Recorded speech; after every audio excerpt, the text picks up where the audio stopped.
Okay.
I feel so frustrated, and I make it so damn complicated for myself. My world seems like it's deflating. Oh, but I have to smile throughout it for everyone else. Sometimes I wanna fly high up to the clouds, and I just wanna cry, die, and never come down.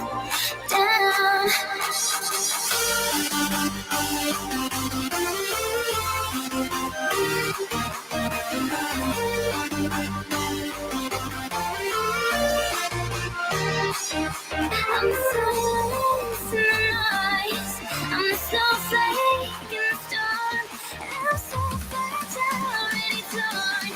'Cause my head is the worst of them all, but I'm unbreakable.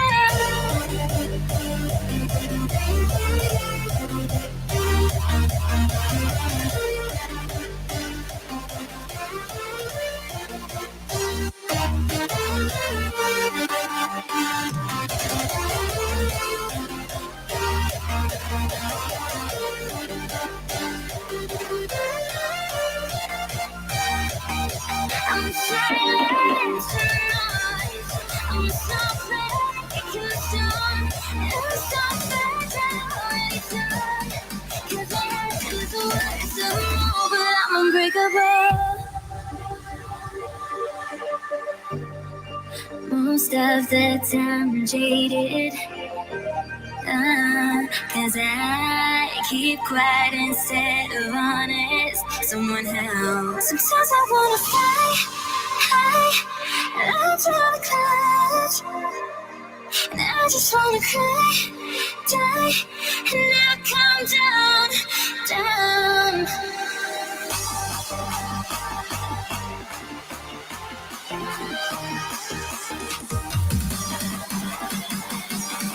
Cause my head is the worst of them all, but I'm unbreakable.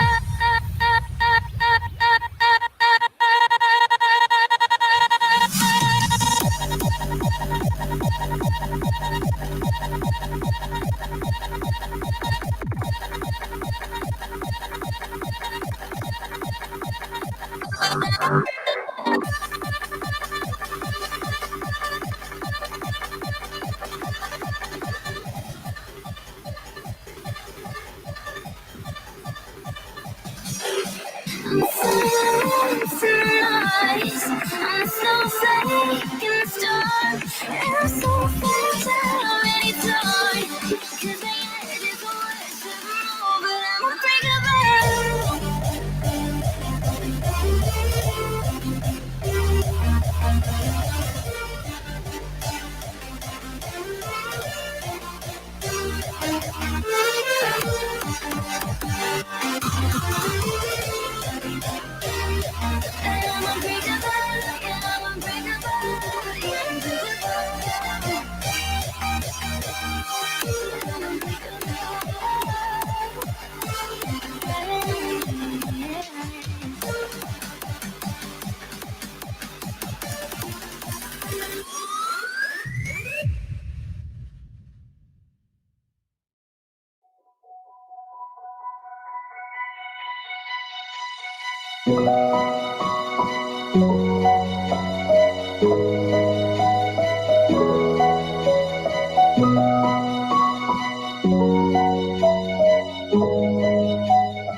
All right, I think it's about time. Minute early. You know what? I can do that. We can go with the minute. Let's do that. And the music goes.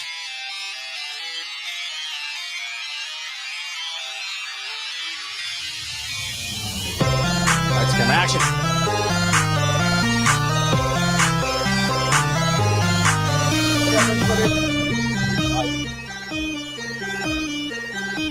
Here we go. Distance nerding.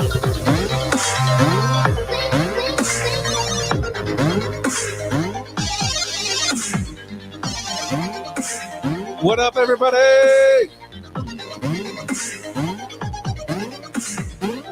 Ladies and gentlemen, it's your boy Young Phil with a new and improved camera angle. Hoping this is like the way to go from going forward. I can't speak English. Let's just leave that be with what it is. Of course, everybody, we already know I got to introduce my illustrious panel, but here in a moment, before I introduce the illustrious panel of people, my boy Emmett is in the building, always here, keeping things clean, nice and good. Hold on. And as always with Emmett here, this stream is brought to you by DUBBY. DUBBY is a new energy drink. Hold on, let me get my copy here and actually make it sound official. Ladies and gentlemen, hold this again. DUBBY is an emerging brand of energy drinks created to help focus, concentration, reaction time with no jitters or crash. DUBBY contains no maltodextrin, sugars, fillers, artificial colors, or dyes. Guys, go to dubby.gg. Put whatever you buy, put in the code. I forgot our code for a second. Nerding 10. Hold on. I've got it on the screen. I'm going to put it on the screen. Right there. DUBBY 10. And that'll get you 10% off of any W you buy. Now, the one I have right now is called Dragon Aid.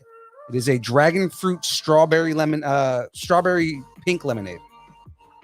And it is amazing and to die for. I'm going to do 2 scoops.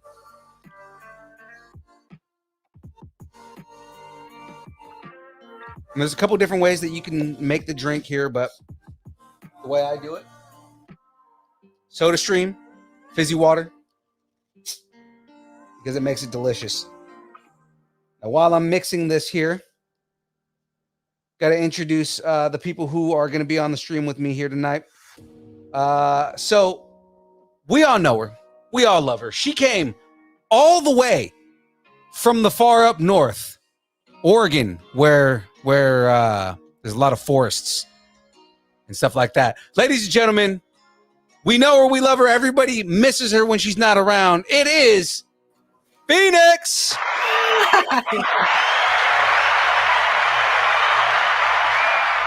As you can see, I'm home. Yeah, I see that.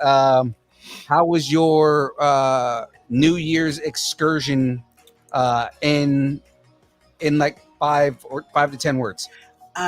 Comedy, champagne, countdown, sleep, pretty much. There we go. All right. How about yours? I was streaming, so I was actually playing Destiny on stream, and Jackie was on stream with me, and it inspired her to actually like come on stream more, but like as a voice. She doesn't want to do she doesn't want to show her face, which is work her into it. Slowly work her into it. Yeah. I'm okay with it. But the fact that she wanted to get involved got me excited, and I love that. So the next person I got on the list here, again, a man who doesn't need much of an introduction, but is here on a week-to-week basis and pretty much is the comedy right hand to Phoenix's left. I don't know what I would go on here. Ladies and gentlemen, he is the man that cannot see to save his life. Squints! What's up, everybody? How's it going, Squints? Good. How are you guys? Oh, yeah, always good. How's Wendy Peppercorn? She doing good? Great. All right. Always good, man. Monsters, but you know. How was your New Year's in 5 words, man? Relaxing and peaceful. I like it. Relaxing and peaceful. With a few drinks. So. Yeah. I mean, yeah. You got to toast the new year. Yeah. Always good. And then, of course, the VIP of tonight's stream. This man is a independent comic writer, illustrator, creator in general. Specifically, he has a line of books right now called Lightning Strike. And I've read both books, at least the first 2 books, and I'm planning on buying the rest of them, but they're great. We're going to talk about them here. You're sharing the love after, right? I want to read them. Oh yeah, I'll share them with you. They're good. They're really good. But ladies and gentlemen, coming to us all the way from Compton, California. Again, I think I have sucked him off a little bit much here to begin with. Ladies and gentlemen, Marcus Newsome.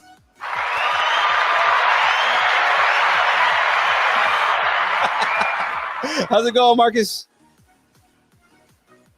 Uh-oh. Oh, Marcus, we can't hear you. You might be muted. There we go. There we go. How's it going, Marcus? Good, good. Happy New Year's. I'm happy Happy to New Year. be here. How you beautiful people doing? Oh, we're doing good, man. We're doing good. How was your New Year? It was incredible because I worked. I created. Nice. I woke up. I was able to wake up in the morning and do something that I love to do, I love that. and that's drawing, creating. I get the itches, and when I'm not able to do it, when I'm not home, when I'm not working, I just love to create. I love what I do. And I can tell the fans right now that I also love what you do. So, what I mean that's the best way to do the new year, to like have the new flowing in as the year goes out and comes in, right? Yes. Definitely. So I was gonna say, Marcus, there was a way that you introduced yourself to us when we met you at LA Comic-Con. We were just walking by, and you stopped us as we were walking by, and you had the sales pitch, and I was immediately hooked. I was like, "Yeah, no, I need to know more about this story," and I bought the first 2 books right then and there. So I need you to do that sales pitch for me, man. Yeah. All right. Cool. Would you like to hear a story on how a kid from Compton saved the world? Lightning Strike is about a kid that was struck by lightning during an intense football game against their high school rivalry. He was knocked into this comatose. In this comatose, you see these hieroglyphs in their form of graffiti, actually explaining to him why he was struck by lightning and about his newfound abilities. Also about these superpowered beings that's going to rise from the shadows and cause chaos throughout the world and eventually destroy it. Knowing this, he has a choice to basically say, it's not my problem. I got superpowers. I'm going to do what I want to do. Or use his powers to help make the world safer for everyone. Almost like the Matrix. Take the red pill or take the blue pill. Make your choice. Nice. And like I said, he hooked me, man. As soon as he started giving me the sales pitch of the story, I was like, "Yep, I need to know more." Yeah, I need to read more now. Yeah. And now that I've read the first 2 books, I can tell you, so far it's good. You need even more now, right? Yeah, I'm buying the other ones pretty soon. Yeah. How many are there? There's 3 so far. Oh. Yeah.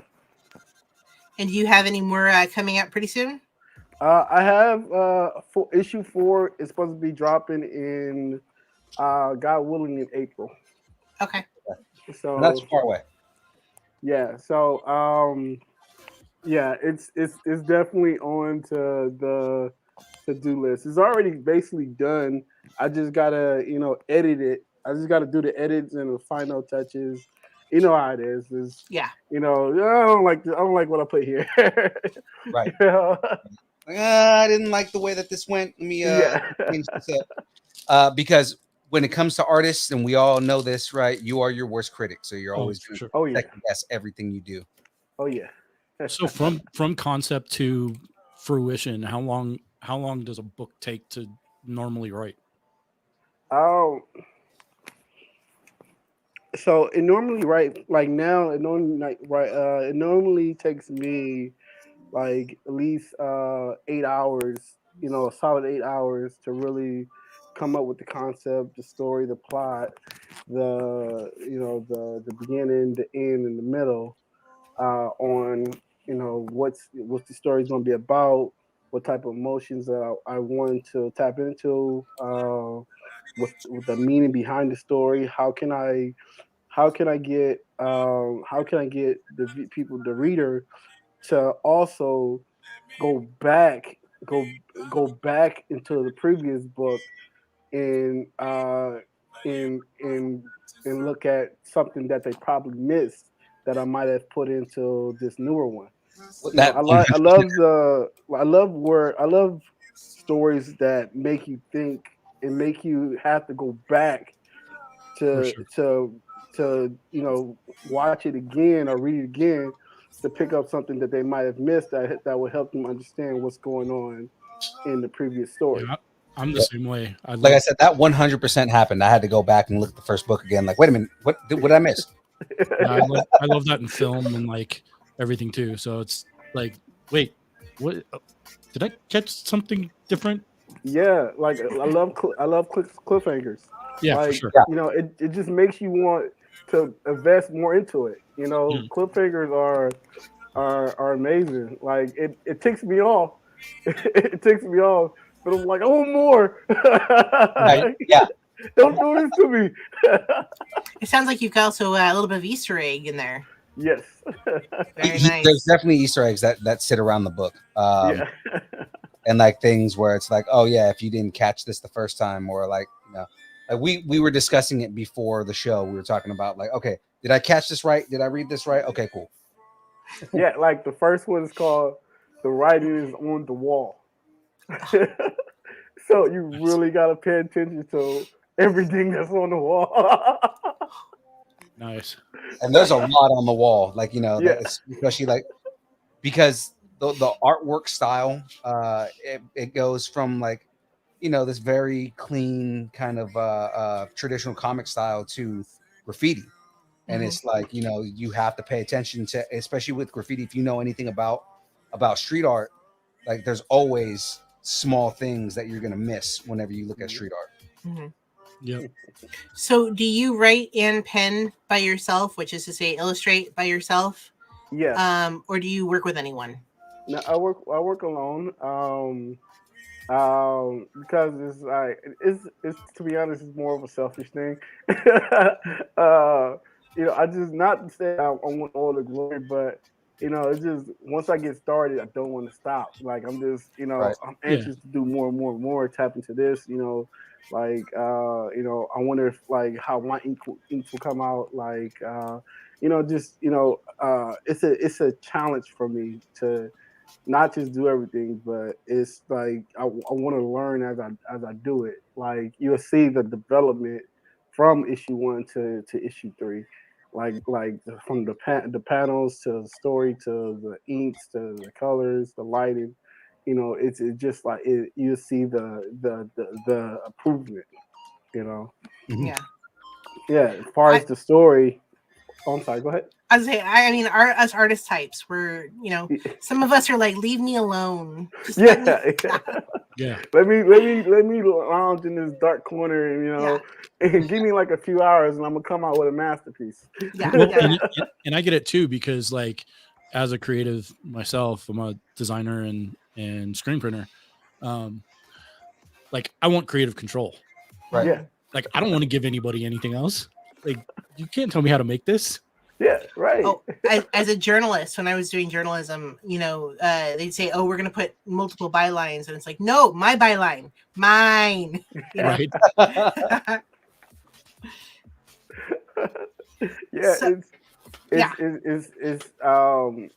it's definitely a it's not a bad thing. It's not a bad thing to work with people, but if you can take care of it on your own, I say do it. But if you got a team, that's good too. yeah, I mean, it's whatever works, right? Mhm. So, when did you start drawing? Has it been always there, or you just doodling as a kid? From what my mom say I've been able to do it since I was 2 years old. Oh yeah, oh yeah. Nice. The writing was literally on the wall, right? Yeah, I have a funny story. I have a funny story. It was like I grew up poor, so I never knew what was art supplies. I never seen any art supplies. And I think I was about 5 or 6 at the time, and we was at a store, and it was like a discount store. Mhm.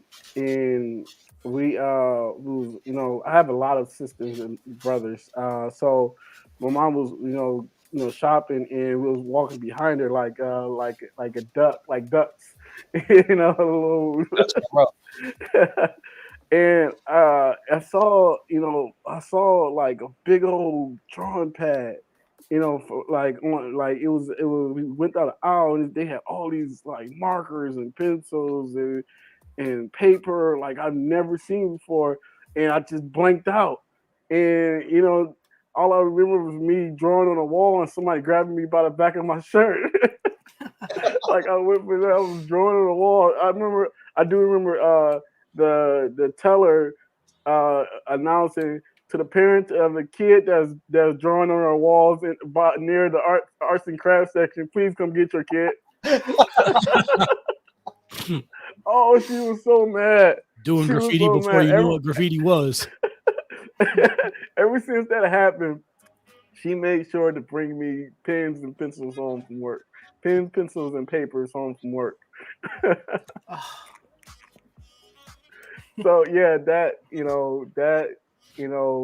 was my from there I just knew that I wanted to do art. And I got to give a lot of credit to my brothers because they I was mainly following them as well. I remember we used to sit around the TV watching Ninja Turtles and we would draw, and watch Ninja Turtles and eat pizza. Yeah. That's a really awesome. Is that an inspiration for you, the turtles and? Yes, I'm a huge fan. Oh, I'm dude, a I huge love Ninja Ninja Turtles. fan. Like the brotherhood, what it really inspired me just by watching the Ninja Turtles. And they kicked butt and ate pizza. So Right. Like, who else doesn't want to be involved in that? Yeah.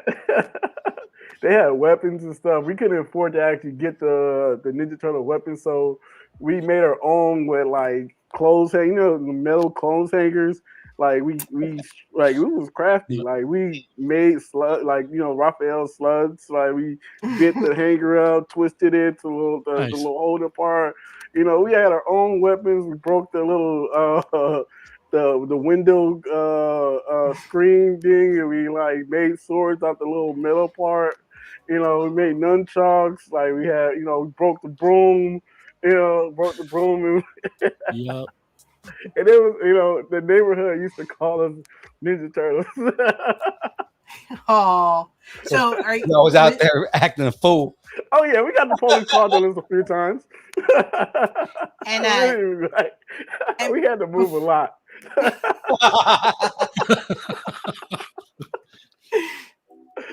And before we go forward, I want to acknowledge Julie. Hi, Julie, Tyler, Kevin.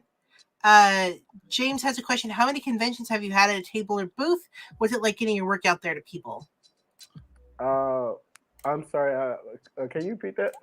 How many conventions have you had a table or booth, and what's it like getting your work out there? So, how many tables have you had? How many tables that I had? I had so many that I can count. Like I've done a lot of conventions. My book has been out about 5 years. The reason why I wanted to do a comic book is because I wanted to go to the conventions.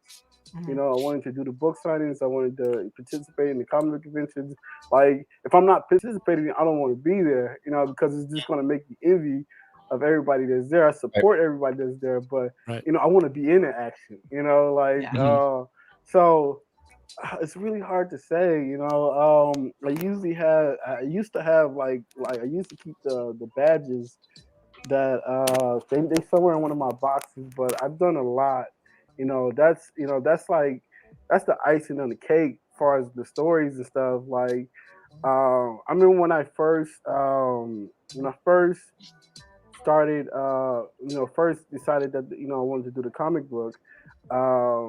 Everybody was telling me that I should just make it digital and just do it online, but it was just like no, and I want to go to the conventions. My first time going to one of the my first time going to a convention was in Long Beach. It was at the Long Beach Comic Book Convention, and I was helping my friend Jarrell with his comic book Revelations.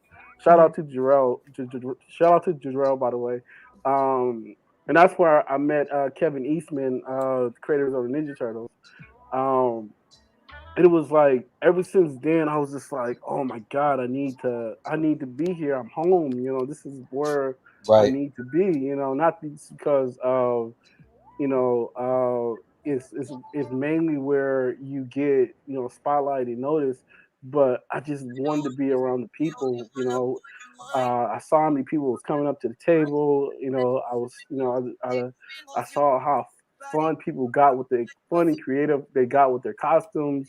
I wanted to be more. I wanted to be involved. So, the comic book version is mainly for the conventions. That was the whole reason why I wanted to print the books, so I could Mhm. be able to go to the conventions and share my comic books.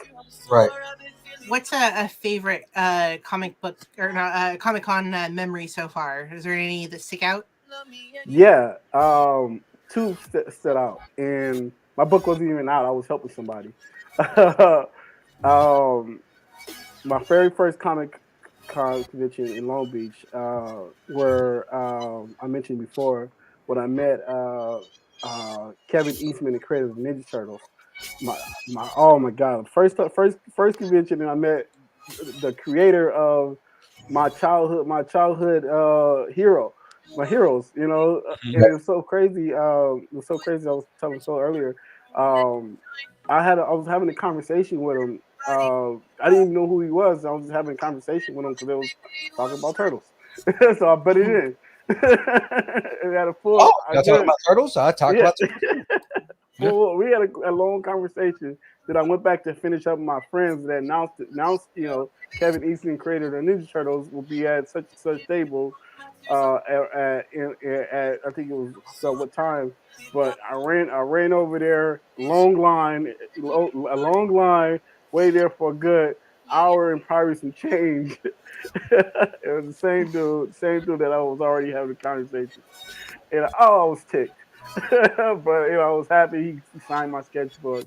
Nice. The second one is was at the first Kamikaze when it was called the Kamikaze. Now it's called just the LA Comic Con. Mhm. Mhm. Um, I met Stan Lee. Well, not really met him, but uh, at the time Stan Lee was he had this big old black tent where you had to pay, I think, a lot of money just to go in there and take a picture, get an autograph, and maybe have a quick conversation with him. Mhm. And I was like, oh, this guy's all rich and stuff. He's charging people to talk to him. Bougie. So I was being bitter. I know if I had the money, I definitely would have paid it. So I was walking towards the tent just to hopefully just kind of peek in there. Hopefully security don't drag me away. And he just walked out by himself. Just walked out. He was just like a good a good 4 or 5 feet, in front of me. And I've never been starstruck. I didn't think it was real, but I just stood there and just stared at him. Mhm. Stanley. And when I realized that I wasn't saying anything, and he said hello to me and everything. Just staring. How are you doing? Yeah. The next thing you know, Excelsior. everybody realized that he was out, and I instantly got pushed all the way to the back. Oh. Oh man. Then the security guards came and just started throwing people back. Uh, I managed to push my way all the way back through, but and I just got a quick picture and that was it. I got a funny story like that about when I met Stevie Wonder. Oh wow! But those two are definitely my favorite. Besides that, anytime because I do the same thing for my nieces and nephews that I take them with me so they can especially if they're having an interest in art in comic books and stuff. So I make sure when I do a local comic books convention, I make sure I call them and see if they want to go.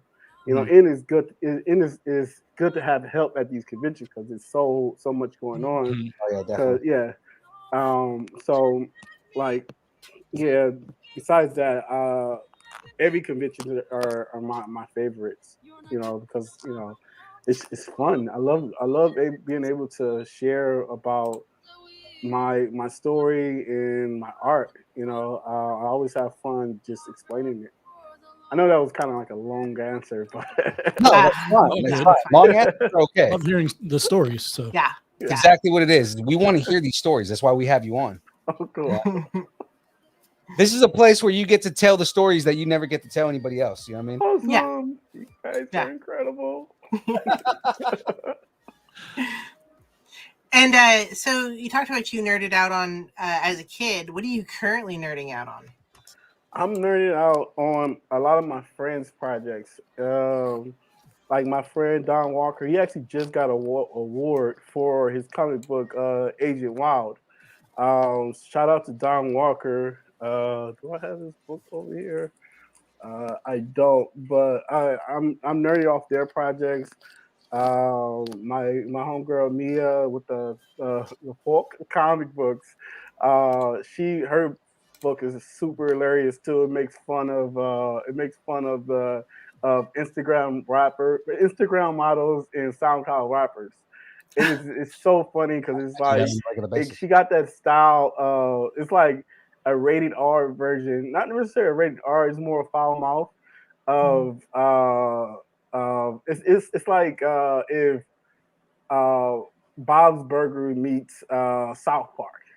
Okay. Type feel. I dig that vibe. Yeah. But you know, I'm definitely a fan of their stuff. You know, besides, you know, those are the main things I be nerding out off of. And just every time I get a chance to see somebody I'm inspired by, you know, I get weird. Yeah. Anything pop culture that you're nerding on? Because like, yeah. Currently, there's a lot of stuff that's out, like so much. Yeah. But I don't really know what's new going on because like I've been just stuck in, I call it the hyperbolical chamber, working on this film. So I don't even know what's new or what's current anymore. Well, what do you do when you take breaks? I go for walks. Of course, I eat. I love to eat. I'm a big food person. You're a foodie, okay? Yeah. I What watch kind of food? I watch a movie, or I watch a cartoon, just to kind of just help me to relax. I love cartoons. I love cartoons. Yeah. Any particular cartoons? What was that? Any particular cartoons that you're into? Yes. I'm just getting into anime. So I assume DBZ because I've been hearing the DBZ reference all night. Oh my god! Like those are OGs. Yeah. Because like for everybody that has been sitting here saying like, the hell's the hyperbolic chamber, right? Like, the Dragon Ball Z I should have explained it. So I caught it. I just didn't want to start that rabbit hole. Right. I didn't want Phil to start, like ranting about anime again, like he did last time. I've been watching. I've been trying to catch up on DC. I love what DC are doing with their animated series. I mean, like Young Justice. Yes. And I like all of their animated movies. That to be honest, I actually enjoyed the animated movie more than their live action stuff. I mean, a lot of people will agree with you on that. Yeah. One of their strengths, one of DC's major strengths, is their animated stuff. Yeah. I was about to ask you if you were more Marvel or more DC, but it sounds like DC. Definitely Marvel. Oh, Marvel. Okay. Yeah, like I love like Marvel. Marvel don't put out too much animated films. I don't remember the last one they put out, but DC is killing it. Like, what was that? Their last one was What If. Oh yeah, that was it was all right.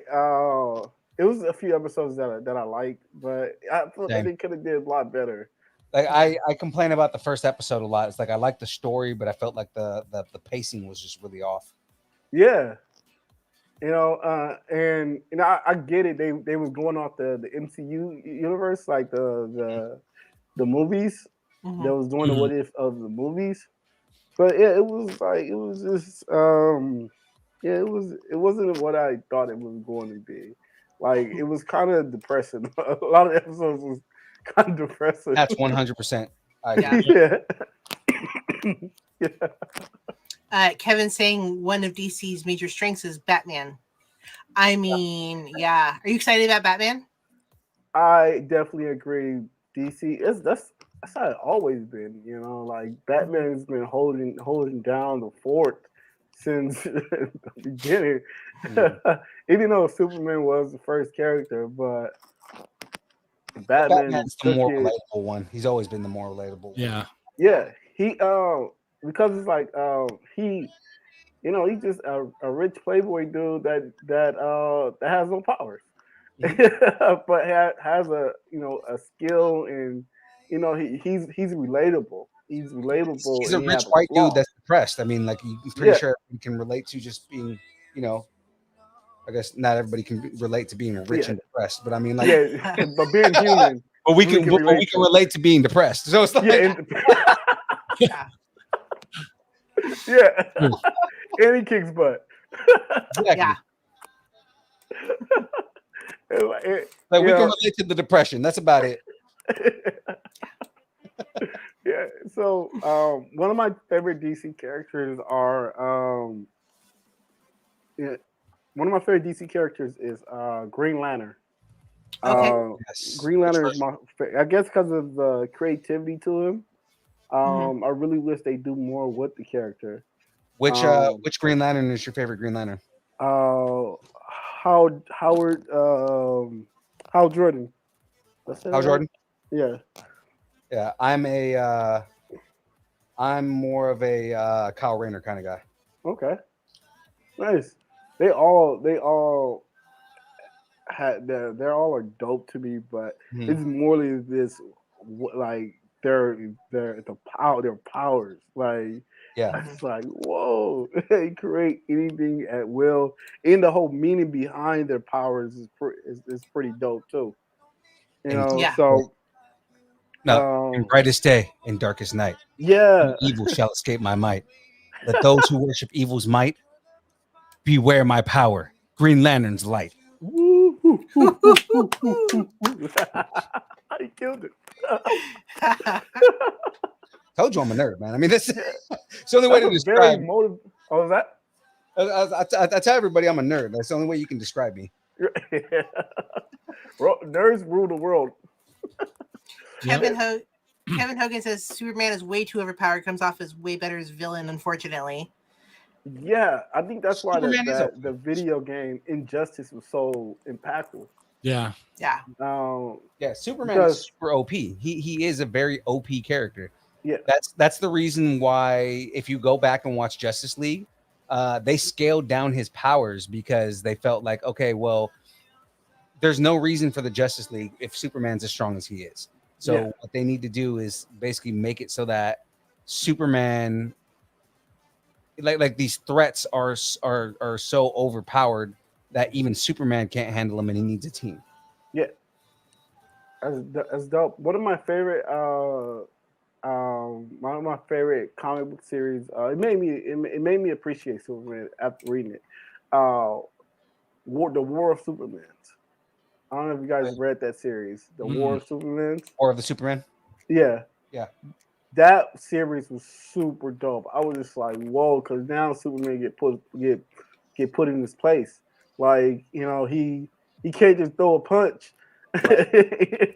Like he's surrounded by people that can eat that matches his strength or even power, stronger. Right? As strong as he is, right? Yeah. Like and that was another thing why I had a problem with what was it, Man of Steel. The movie Man of Steel. Uh-huh. even though General Zod, I mean, yeah, the General, just was able to use his powers, but he's still a general. Like he shouldn't have been able just to, be defeated with a chokehold, so easily.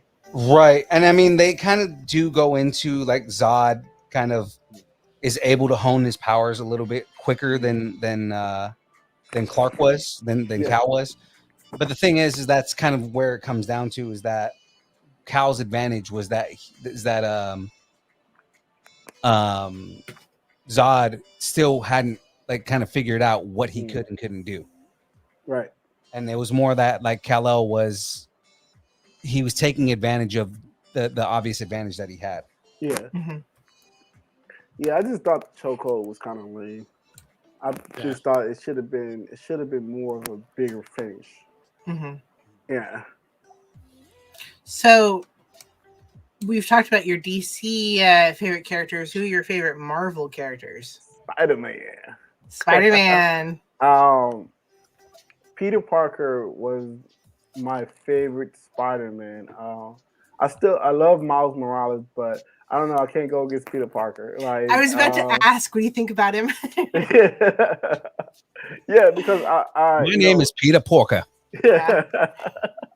Even though Miles Morales, he's in the hood, he's going through all these different things, and I love his story. But sorry, I forgot to put that on mute. I mean, you can't beat the OG, right? No. Yeah. So reason why also is what Peter Parker stood for and what how it relates to him. Like I wasn't I don't relate to his genius, but just him being broke, his his aunt was struggling with the bills by herself. I grew up in a single parent household as well. Just that plus the fact that he had to make it. He had a lot of hard decisions to make. Doing his uprising as a hero. Was inspiring to me when I was a kid, and it helped me. It helped me to do the right thing when I was a kid. That it was okay to be a nerd. Yeah. So Peter was always a very relatable character. yeah. Definitely. I feel that he carried Marvel. He's the character that carried Marvel back in the day. That's just probably my opinion. Marvel has a lot of dope superheroes. Like the next month, my second favorite characters from Marvel is the X-Men. Like I love all of the characters there. Like they have a story. Like that's what I would love to see as a series. Like they can choose any of those characters and make series out of them. Mm-hmm. And that's kind of where like a lot of people were upset with kind of where the movies went and everything like that, is you're not telling that actual story. You're not telling the struggle that the X-Men actually went through. Like like man, like the presidents. Hoping Kevin Feige's gonna do a good job, because like that it's the story's written for it to already be good. Yeah. Well, and I feel like they really just focused on like the main like character, commercialized. Yeah, it was like they went off about Wolverine because everybody likes Wolverine, right? And it's the same thing. That's what upset me about how they had this big focus on Mystique, but it was because it wasn't because like, oh, we think she's that good of a character and we should focus on her. It was because Jennifer Lawrence was playing her, and they're like, oh well, we want to get our money's worth. Right. Yeah, like other than Wolverine, my other two favorite characters are Gambit and why am I blanking right now? Gambit, I felt they definitely slept on. Like, for sure. Like I was like, why do you not do? Yeah. Remy, the Raging Cajun. Yes. Yeah. like I was expecting when I first heard the announcement of the X-Men movie, I thought Iceman was gonna be in. I thought Morph was gonna be in it. You know, Yeah. I thought Beast was going well. Beast was in Right. it. Well, Beast eventually came into it, but he Yeah. wasn't like that's He the whole wasn't thing. Is that's originally- what yeah. again, like everybody gave praise to First Class, and it's like, yeah, but they aren't the First Class Yeah. because the First Class is Jean Grey, Beast, Wolverine, and Cyclops and Iceman. Yeah. I mean, you want to go even further. Mystique can be in part of that first class, right? Because I No, mean, Mystique was always a part of the Brotherhood. This is that's she was never a true. good guy. She Yeah. was never a good guy in the comics. Right. She might have had like one or two little stints where she did something good, but for the most part, she's a bad guy. She's Yeah, always it was been a bad always for her good on her, that would helf her. guy. Mhm. You I know? always saw her as more neutral, a little bit. No, she definitely was not. She was definitely 100% part of the Brotherhood. Yeah, I think they should just made because X-Men is. She was really I think manipulative. they should have Probably, yeah. yeah, they could have dug deep with the X-Men. Yeah, Yeah. Mystique was super manipulative. Her whole thing was, if I can find a way to get an advantage over my enemies, then I'll do it. Yeah. So when she found out that she was Rogue's mother, Right. like she basically uses that like Rogue wants that relationship to her advantage and basically uses her to infiltrate the X-Men. Yeah. Right. Like Rogue Mystique has never been a good guy. I would have loved to have seen more character development on Nightcrawler too. Yeah. Yeah. Same here. Same. Nightcrawler. Oh my god, Nightcrawler's a dope character. Yeah. Nightcrawler's Like, another it's one of so those many characters. that Yeah, they could have Nightcrawler's another did. one of those characters I was talking off mic before the interview. That like there are certain characters where when you grow up and you can't identify with characters, you latch on to characters that kind of don't really have much of an identity, right? So a lot of times, like I talked about how I identified with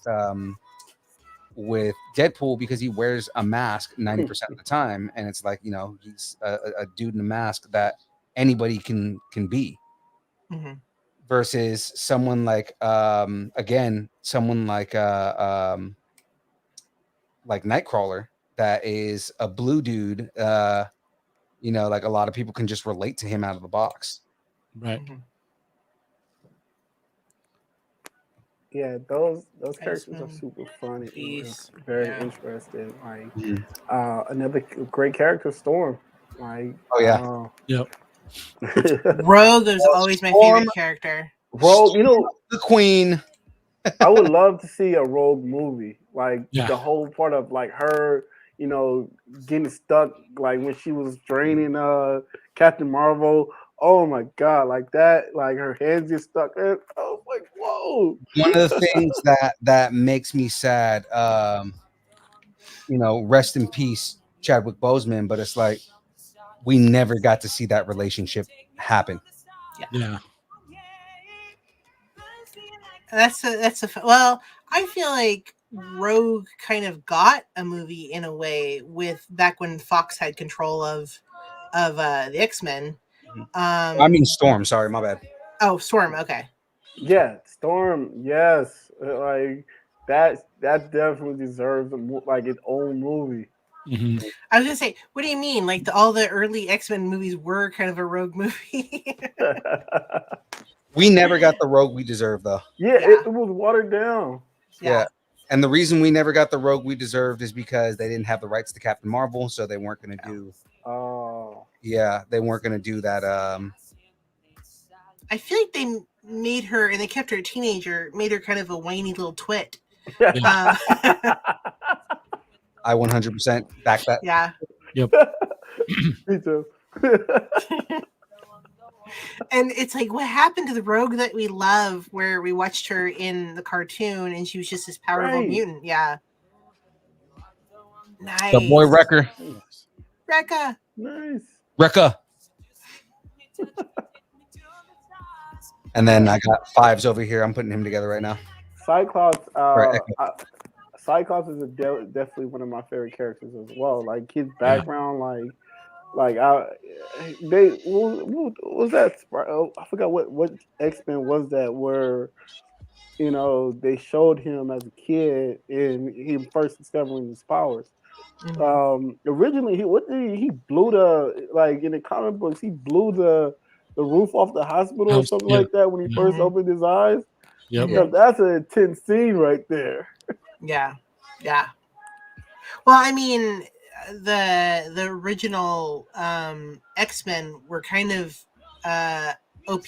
They were very OP.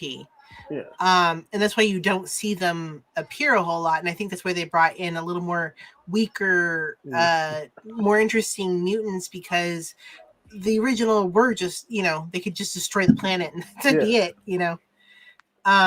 So I think they brought in, like Angel. Like, in fact, Tim was talking about Angel. They should have done more with Angel because Angel was a pretty good character to follow.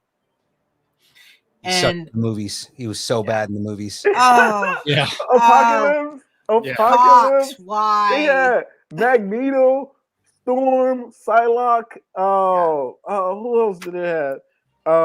In Apocalypse. Am I missing somebody? Apocalypse was the worst out of all those movies. It was. You got all those characters. You got all those on your side. That shit be instant world domination. Like, come on, who can stop that group?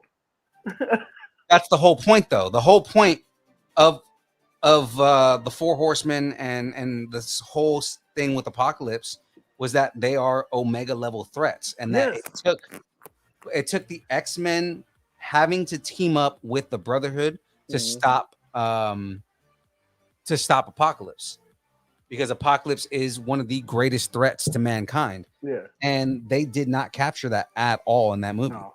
He did not seem like he was an Omega level threat. No, I think one of the scenes he was just walking randomly in the city or something like that. Yeah, I was just like, what is he doing?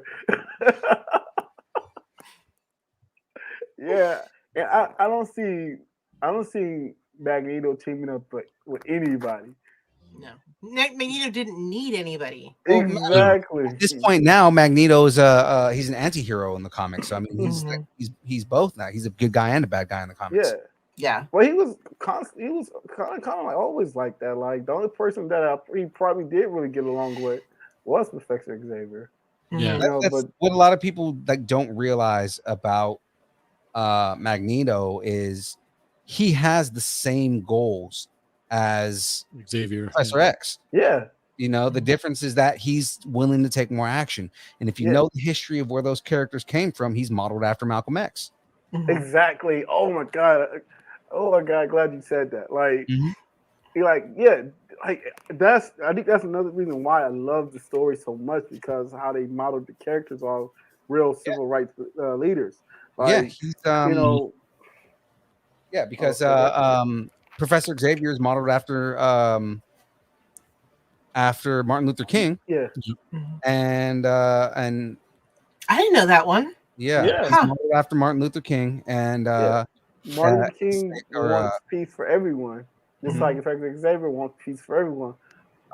Magneto wants only peace for his mutant brothers, and Malcolm X wants peace for just his brothers.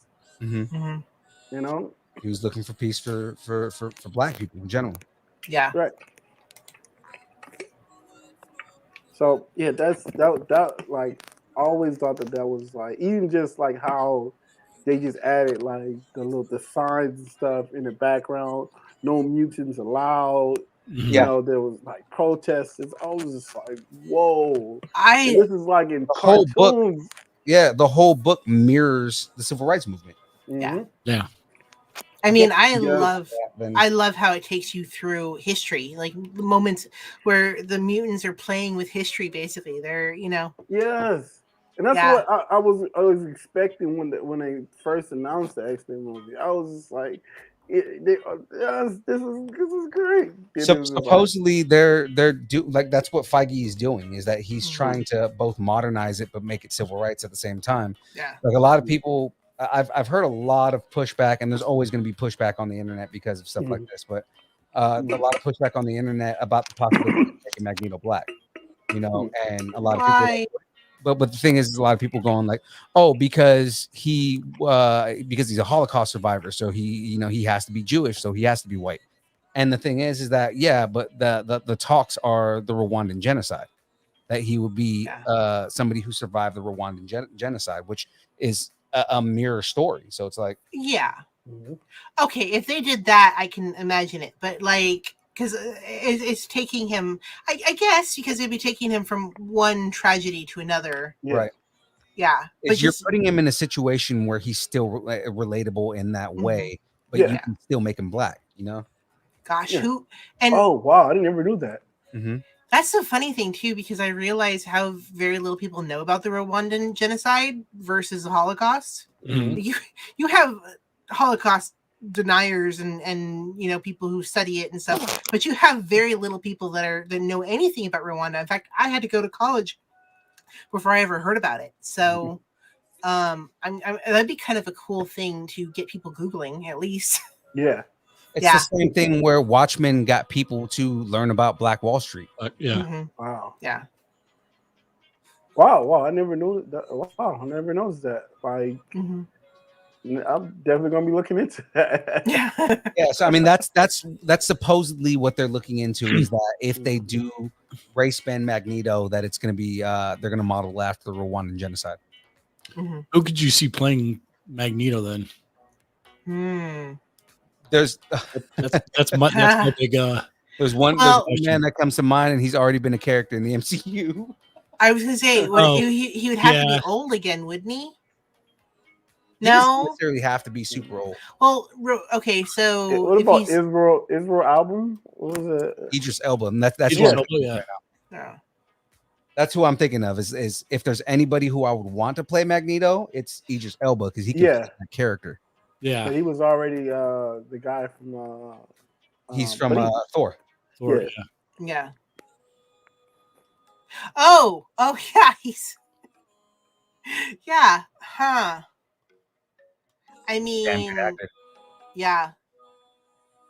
Gosh, pull Will Smith in. Will Smith hasn't been a part of the MCU yet. It's true. The thing is that I feel like Will Smith doesn't really do accents like that. He's supposed to be Rwandan, and the other thing is like I'd rather see Will Smith's personality. I don't think fits. Unless he really dives into the character, like literally, like like really embodies the character from everything. He probably can pull it off, but I say no. I say if he ain't going like completely like take it really serious and really don't put himself into the character, like his personality into the character, but really embodies that character, So I don't know. That's really hard to pick a person that can really play Magneto. The guy that did 12 Years a Slave, and I'm trying to remember his name right now. He would do really amazing. I've heard some of he does really amazing. The star person. Yeah. He's on Doctor Strange. Oh, you know what? He is. Oh, Chiwetel Ejiofor. Yeah.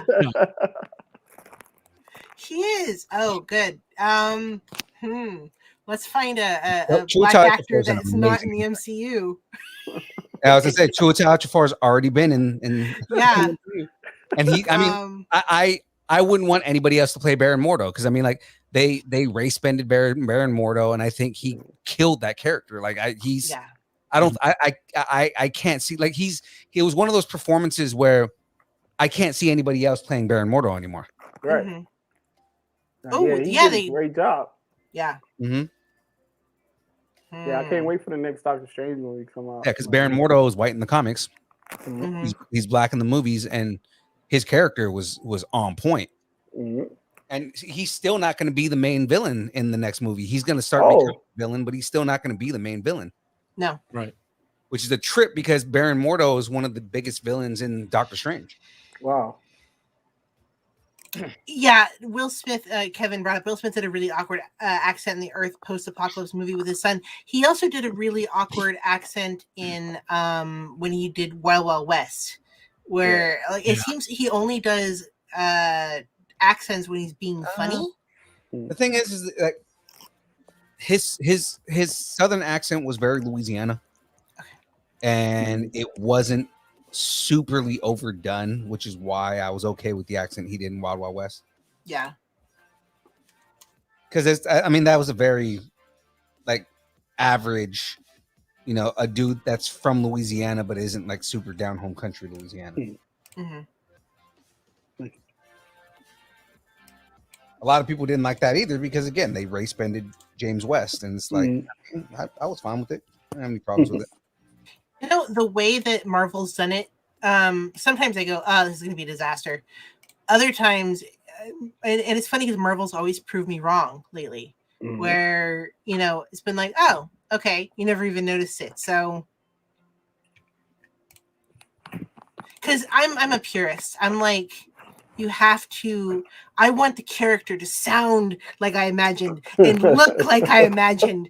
And like, you know, and I want them to move like I imagined. But then, you know, Marvel will change it sometimes. And I'm like, Problem okay, is your fine. imagination is going to be different from somebody else's imagination because they probably decided to make the character modeled off of their imagination. So it's like, that's where it gets difficult to be like, well, I wanted it to be, that's where you get a lot of toxicity. You get a lot of people like, oh, but the character should be this way. And it's like, well, that's your interpretation of it because somebody else's interpretation of the character is going to be different. Totally different. Yeah. Yeah. It's the beauty of filmmaking, you know? Tyler's suggestion of Don Cheadle, he was already War Machine though. Yeah. Don Cheadle's War Machine. You have a lot of good actors that are already playing roles in the MCU. Right. Yeah. Oh, you want to change the race of Gambit too? What would you change the race of Gambit to, though? He wants to change Will Smith. Oh, Will Smith. No. I don't think Will Smith can do a Cajun accent. Yeah, Will Smith is a great, you know, actor and, you know, great actor. But as far as like... I can't see Will Smith going Mon Ami. No, Yeah, no. I can't either. And when I see him in my head saying Mon Ami, it doesn't sound Cajun. Right. No. It almost sounds like he's making fun of it. Yeah. Yeah. For sure. It's not one of his strong points. He's a great actor. He can melt into a role.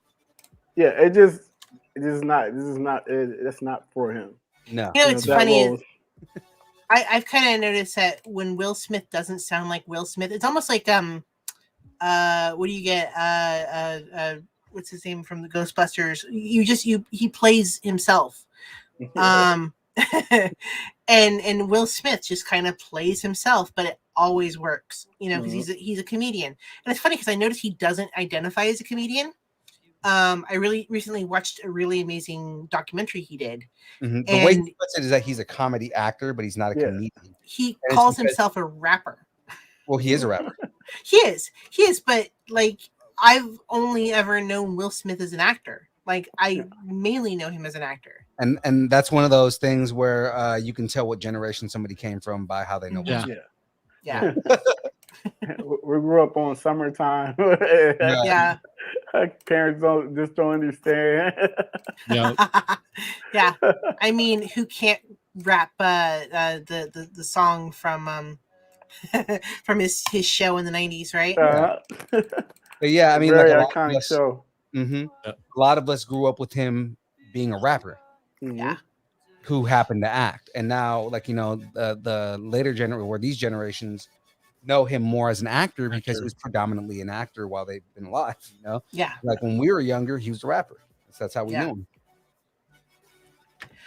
So, I don't know if Phil told you, but we also do brackets here. Brackets? Speaking of nerding out, yes, like the gaming bracket or the nerd brackets. Yeah.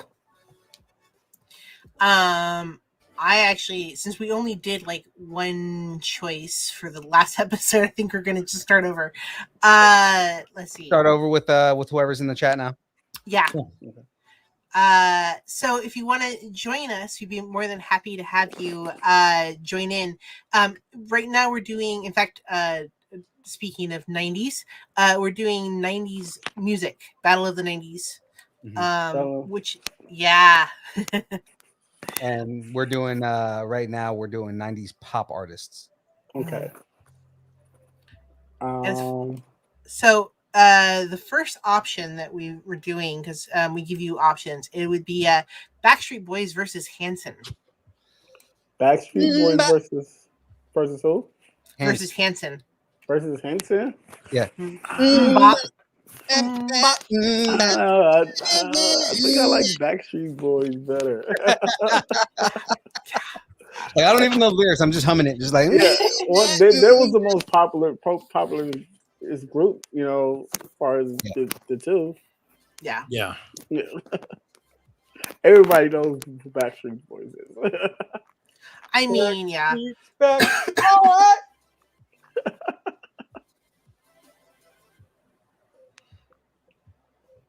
And it's funny because I like the Backstreet Boys the best. Mm-hmm. So you're going Backstreet Boys? Mm-hmm. I mean, I'm definitely going Backstreet Boys over Hanson. Yeah. Because I mean, what other song did they have? They were Wonder for sure. Yeah. Oh, James says, "Don't lose your Compton cred." Hanson or what? Don't lose your Compton cred. Never. Vote for Hanson. Is that what he's saying? Hanson or what? Oh yeah. So he's saying, "Yo, don't lose your Compton cred. You got to vote for Hanson." Yeah. I gotta keep it real. Because Cass and Compton, you know, they were down with Hanson. Yeah, I know. Well, I was a nerd though. I was a nerd in Compton.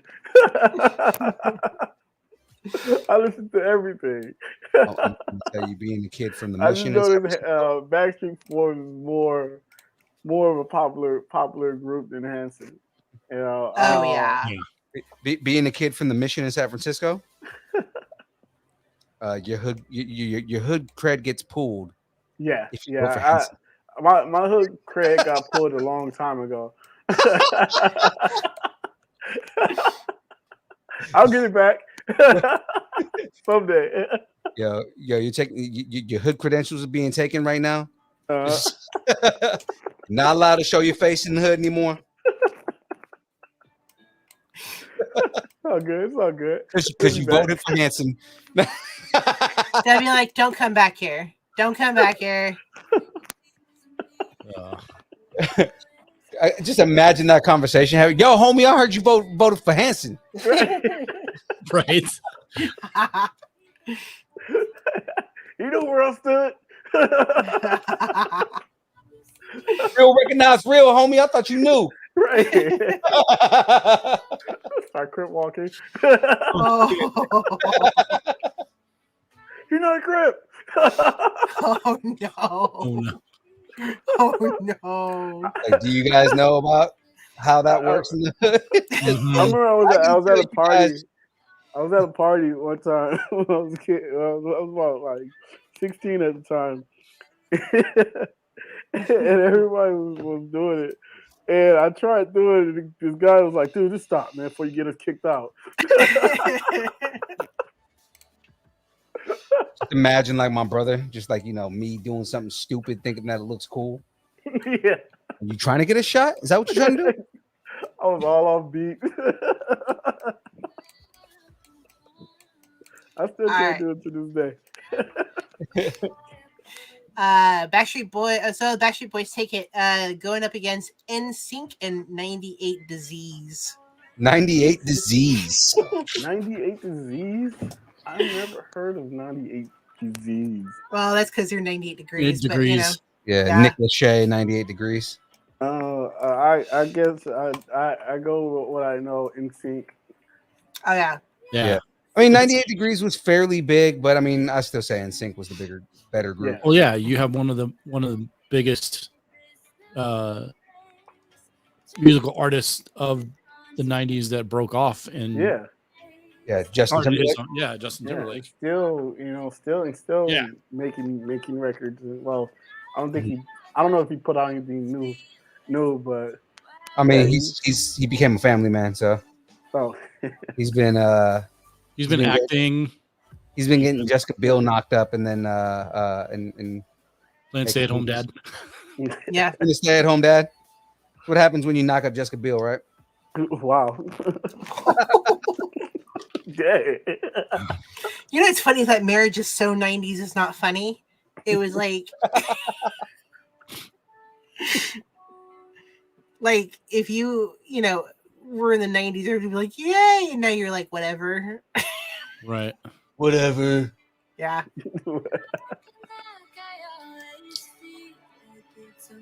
Ooh, one for Nsync and one for 90 degrees. So what are you guys voting? Who voted for 98 degrees? Oh, your husband voted for 98 degrees. Oh, Why am I not surprised that Gino voted for I 98 think you guys need to talk. Yeah, yeah. Why am I Really, not Gino? surprised at that? Really? There's gonna be some problems later. I'm not surprised, specifically because it's Gino. Mhm. Yeah. Yeah. He wants opposite to whatever I want, right? Oh wow. Purposely? That's how it is, marriage. Oh, there we go. Julie's, he's laughing. Okay, so we've got 2 for Nsync now and 198 degrees. I think it's because he heard me say 98 disease. He goes and votes for 98 disease. Right. Like, did you say 98 disease? Okay. That's who I'm voting for. You obviously don't like that. Yeah. I'll show you. Oregon messing everything up again. Yeah. Yep. Is that how it works? It's just Oregon messes everything up. Yeah.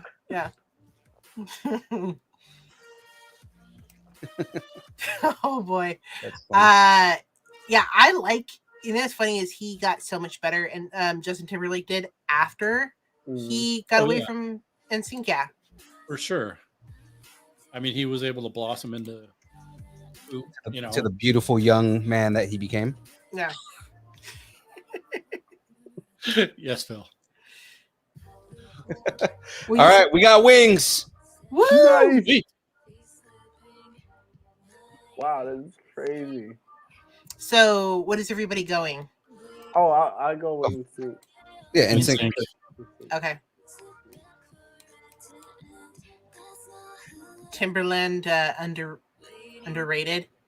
Nobody was voting Timberland though. No, but Timberland is a underrated producer. For sure. Okay. Because Timberland produced his first 2-3 albums. Oh I yeah. didn't know that's why they were First so two. good. Mm-hmm. Because then the Executioners did. Basically, the man who created Genuine created Justin Timberlake And Missy Elliott. Wow. and Missy Elliott. Wow. Oh boy. So, Justin Timberlake's ex-girlfriend Britney Spears versus S Club 7. S Club. I don't know the rest of these lyrics. S or X or X. Is it X or S? S Club S. 7. S Club 7. See, you I don't don't even even know any I Yeah. don't even know what that is. songs. Yeah. So I Like, guess I I have go with the a opposite. I guess. big song, but they were because they were like Fox's boy band, like Fox Television. They had their own TV show and everything like that. So they were big, but I wasn't a fan. I didn't really care about them. Huh. Oh. Okay. Yeah, they were like in the early days of reality TV. Yeah. S Club 7 had their own reality show. Oh. But I mean, in the end, it's Britney Spears. It's Britney, bitch. Yeah. It's Britney. I was gonna say it's Britney Spears, and I was like, oh, this is a missed opportunity. Free Britney. Right. I was like, leave Britney alone. Leave Britney alone. Oh no.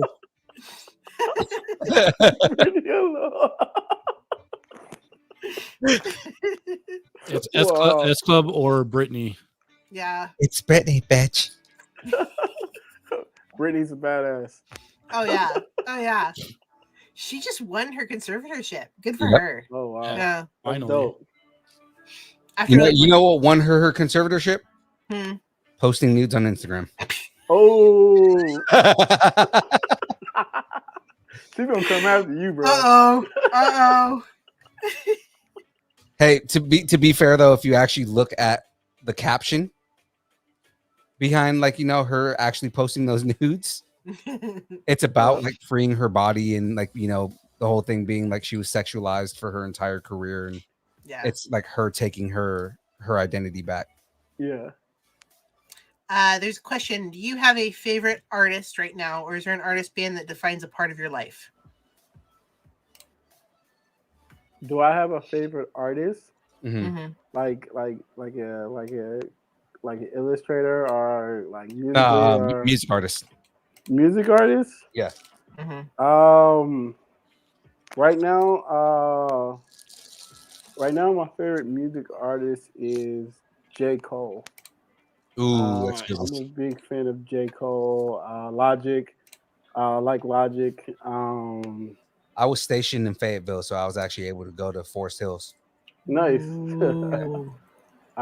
Little Baby is really good. I can't get into to Lil Baby. I like his motivational stuff. There's a rumor that and I think it's only amongst his fans, but there's a rumor that they're courting him for Miles Morales. Really? Yeah, it's only a rumor. Like, there's no confirmation, and the only people who are saying it are like his fans. Oh wow, that'd be interesting. Mhm. I hope he's taking acting classes. Right. Like it'll work if he's like taking a role serious. He's taking the roles real serious and really taking some acting classes to make sure, he has to understand the impact of that character. Yeah, because if he's trash, that might even ruin his career. Yeah. He has to understand the impact of who that character is and what he means to so many people. Although Miles Morales, up until the very end, I don't know if I'm spoiling it for anyone, was very deadpan, like not really reactionary towards anything until things went to utter crap, right? But I mean, he's based on a combination of Barack Obama and no, this is true. He's based on a combination. Yeah, he's based on a combination of Barack Obama and Donald Glover. Really? I didn't know that. Getting too old for this shit. They made Miles Morales specifically because there was a when they were recasting for Amazing Spider-Man, there was a campaign for people Glover. to you're thinking of Danny Glover. Danny Glover. Donald Glover. Donald Glover. Okay. Childish Gambino. Yeah, I thought he would be more of a fit, like, but he's kind of old now. Ooh, that's the whole thing. So when they when they were casting for the new Spider-Man, there was a campaign online for Donald Glover to be Spider-Man, and of course, like, you know, everyone was like, "Well, you can't make Donald Glover Spider-Man because he's black," you know. And it was like that was like the whole argument that fanboys online were pissed off about. So because he's Commando. Because of that, that's why Brian K. Vaughan came up with Miles Morales, because he literally made the character so that Donald Glover could play Spider-Man, which never ended up happening. But I mean, like, now we have a black Spider-Man, and that character is based on a combination of Barack Obama and Donald Glover. That's actually, if you watch the Spider-Verse movie, there's a scene. So when he first realizes he has his powers, and like his shirt comes off and he's like just in his pants and he's standing outside of the school. If you pause that scene, it is that whole scene right there, from the way that he walks, the way that he moves, is taken from the This Is America video. Whoa, that is crazy. Yeah. Like, wow, now that you say that, I can see it now. Yeah, they did that as an homage because they were like, well, since Miles Morales is based on Donald Glover, we're going to throw a Donald Glover Easter egg in here. Ooh. That's also why Donald Glover played Prowler because he's like, okay, well, I'm too old to play Miles Morales, but I can play his uncle. That was the thing that I was wondering, because do you want to see a grown-up Miles Morales already, or do you want to have like a younger Miles Morales for a little while? I mean, I'd want a younger Miles Morales just because they have. I mean, in the comics, we don't have an older Miles Morales yet. Yeah, like he's barely in college at this point. He's very like. I mean, we've had very grown up versions of Peter Parker. Mm-hmm. He got married and married, kids. You know, him and Mary Jane and everything like that. Like we've had very, very grown up takes on Peter Parker at this point. But Miles Morales is barely getting out of high school and in college right now and in the books. So, I mean, like, you know, like we have so much more to deal with Miles Morales. Yeah. And they're starting to explore a lot of Miles Morales stuff lately. His powers, his, you know. Oh, yeah, he's 38.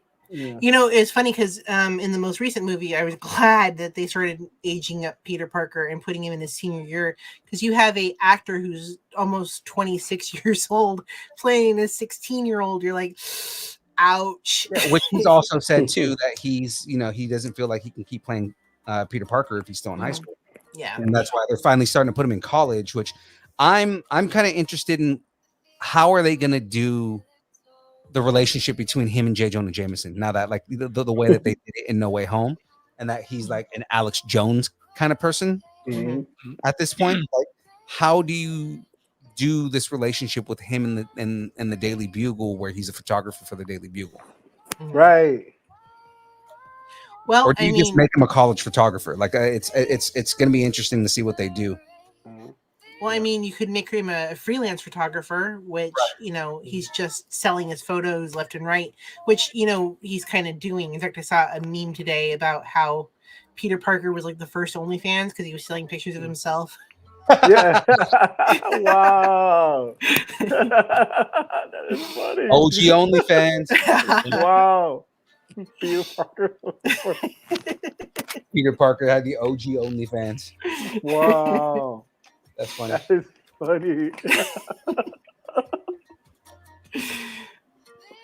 Yeah, I mean, you can play with it so many ways. In fact, I you know, having done that actual job, I'm probably going to be very skeptical and like, you know, criticizing every inch of that. Because yeah, that's a crazy. It's a different world. The way that things are today are not the way that they wrote Peter Parker back then. Right. Yeah, you have to be on social media and you can't just be doing cute little freelance stuff the way that Peter Parker was. Unless, like you said, he could be doing his college paper or doing an internship where you don't have an option of jobs. You take whatever's there. Right. That'd be kind of an interesting spot to put him. Like I said, it's going to be interesting to see kind of the relationship between him and J. Jonah Jameson. If J. Jonah Jameson is that, if he's that Alex Jones type that is just unbearable. I can't stand Alex Jones. I'm going to keep my mouth shut. He was the first troll. Yeah. Internet troll. I cannot stand Alex Jones. Well, I mean, why just want to pop this guy's head? Like, they didn't give JJ a political leaning though, which I liked. Yeah. They just made him but he's very much a conspiracy theorist, and that's kind of weird to say that. Like, yeah, I that relationship is going to be kind of contentious and weird. Yeah. He just had problems with mass people. Like, I think it was a story that I read. I think it was probably something. It was where he the reason why he don't like mass people because he got robbed or something like that. Somebody died and they had a mask on, and ever since then he had a vendetta against anybody that has a mask. Spider-Man is a menace. Yeah. Wow, you sound just like him. Fun fact about me, I'm a voice actor, so yeah, he's really good. I looked down for a second. You said it, I was like, "Whoa!" Spider-Man is a menace. And you play the audio to break in. Christina Aguilera versus the Spice Girls. While we're talking, okay, so this is actually going to be a hard one. Christina Aguilera versus the Spice Girls. Ooh, that is a hard one.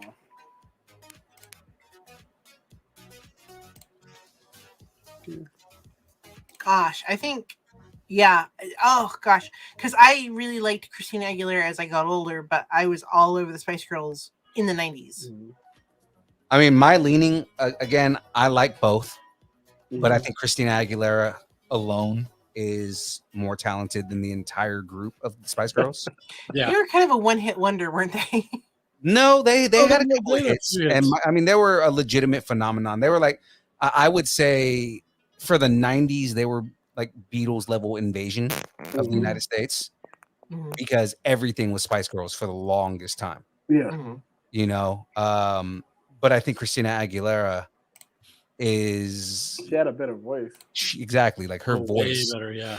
She had a very crossover voice. You know, like she was Yes. pop music, but she firmly lived in R&B as far as where her voice was at. I totally agree. Julie, it's Christina Aguilera versus Spice Girls.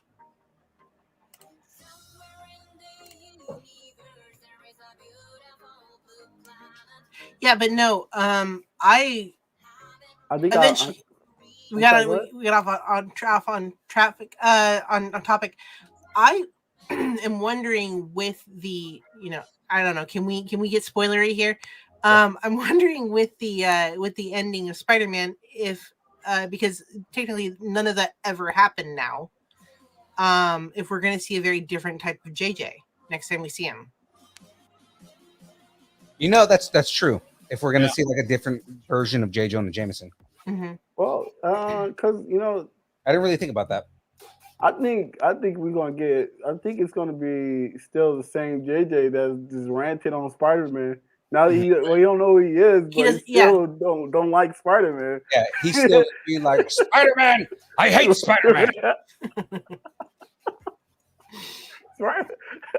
He's like one of my favorite. Like I hate seeing him, but I love seeing him type thing. Man, this guy's a real jerk. Like, I think we should petition for Phil for J. Yeah. Jonah. Yeah. Oh, I will be more than happy to play J. Jonah Jameson. I'll grow out the hair, you know, just do all that. Have to have like the white streak in the middle. I want Spider-Man! Oh my god! I think that's another thing that made his story so interesting. Like, this is why we've got TikTok. I'm definitely making him do more TikTok. So there is a TikTok that I'm planning on doing. I've been trying to figure out how I'm going to go about it, but I'm going to do Deadpool reacting to Betty White. Oh, and it's going to be heart-wrenching and just like broken heart. Like it's going to be like Deadpool crying because Betty White died. He's gonna need ice cream and tissues and he's going to eat Velveeta out of the box. Okay. Wow. Yeah, no, we definitely need to get him more on TikTok. Let's see. I've only got 2 for Christina and 1 for Spice Girls. Yeah, I choose Christina. Spice Girls. Let's see. Tyler, of course, Tyler voted for Spice Girls. Tyler, you and me.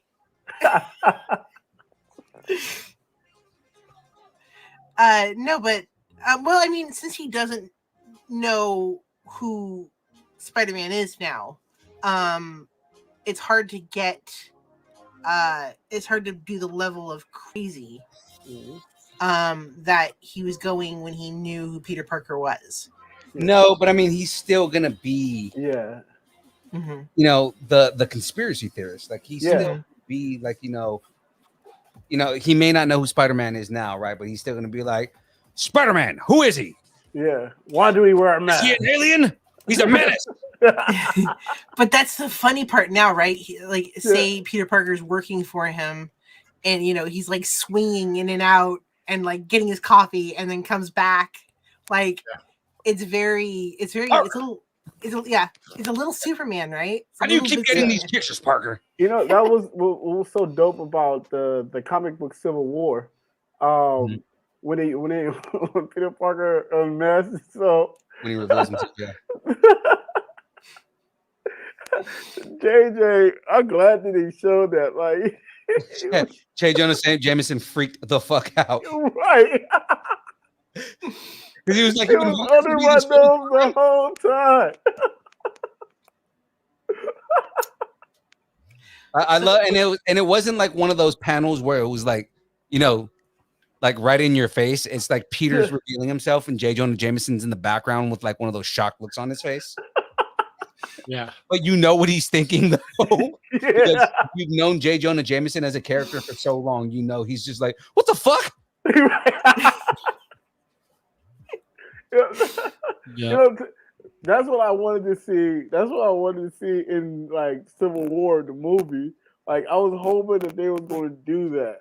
I knew But they I were going to do it understand just that, you because know. we didn't have Peter Parker established as a character enough. Right, We weren't right. that same Civil War level character. Like I was wondering how, because when I heard that they were putting Spider-Man in there, I was like, well, if Spider-Man reveals himself to the world, nobody's going to care because nobody knows Right. who Spider-Man is.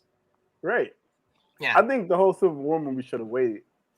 I Mhm. think they should have waited till because now they got all the rights they got now. If they was to do a Civil War movie now after all the Spider-Man movies that that they've Well, they can done, do Civil War 2. They can write the story in. Even but though Captain Civil War 2 America is and Iron Man is dead though. Mhm.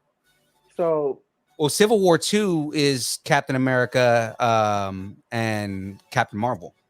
Mhm. I thought it was And- I thought it was Captain Marvel and Iron Man. Civil War 2. I thought Civil War 2 was Yeah, it was because Tony Stark dies in that one. Mm. Oh shit! Did I spoil that for somebody? It's a comic book. Most- What? No. He died? Tony Stark died? No! No. Tell me Yeah, that figure you level have no. to Nick, you're gonna tell me Captain America died. Spoiler alert. I hate when people do that. Like, you guys ever go to like midnight showings? The group before you comes out and Comes try out, to, yeah, like, and you hear him spoil it for talking you. about it. I think That's Spike why has like Spider-Man died.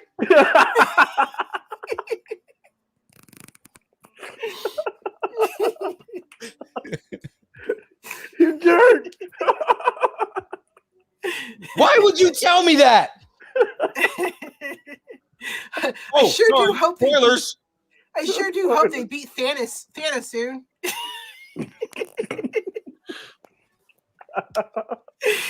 And people are they even still doing midnight showings anymore? Oh yeah. People still Oh, line yeah. up. We actually could do movies before the movie even comes out sometimes. Mhm. We haven't had a chance to do it lately, but yeah, we do As the parties. theaters, like, you know, told us to go fuck ourselves, but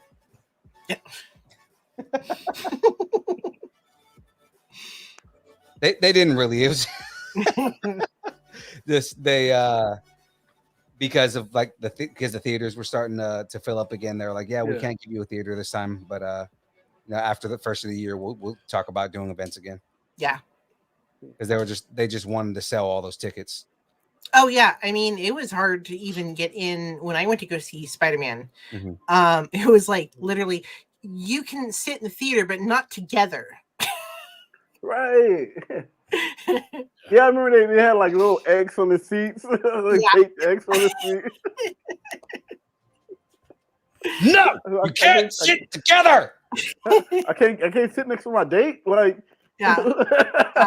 Well, not just that, it was so packed and so sold out. It's like, you know, and they have like assigned seating now in those theaters. yeah, Come on. yeah. You have to really get there early. I want to know about the writing process. How do you go about laying out books issue to issue? Do you have like a 10-book arc? So jumping back into this, which is funny because we're in the middle of the bracket, but I mean that is an interesting question. Yeah. Let's see. Because it's right now it's Christina and Spice Girls tied up. Do we have any opinions? Have you counted up ours yet? Not yours. So just in the I chat. said Christina Aguilera. Okay. I said Christina.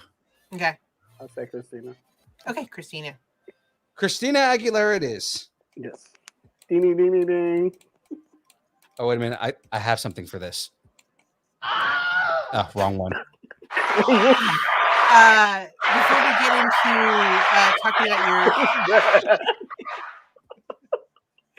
Before we get into talking about your comic books, I'll throw out Boys to Men and Montel Jordan.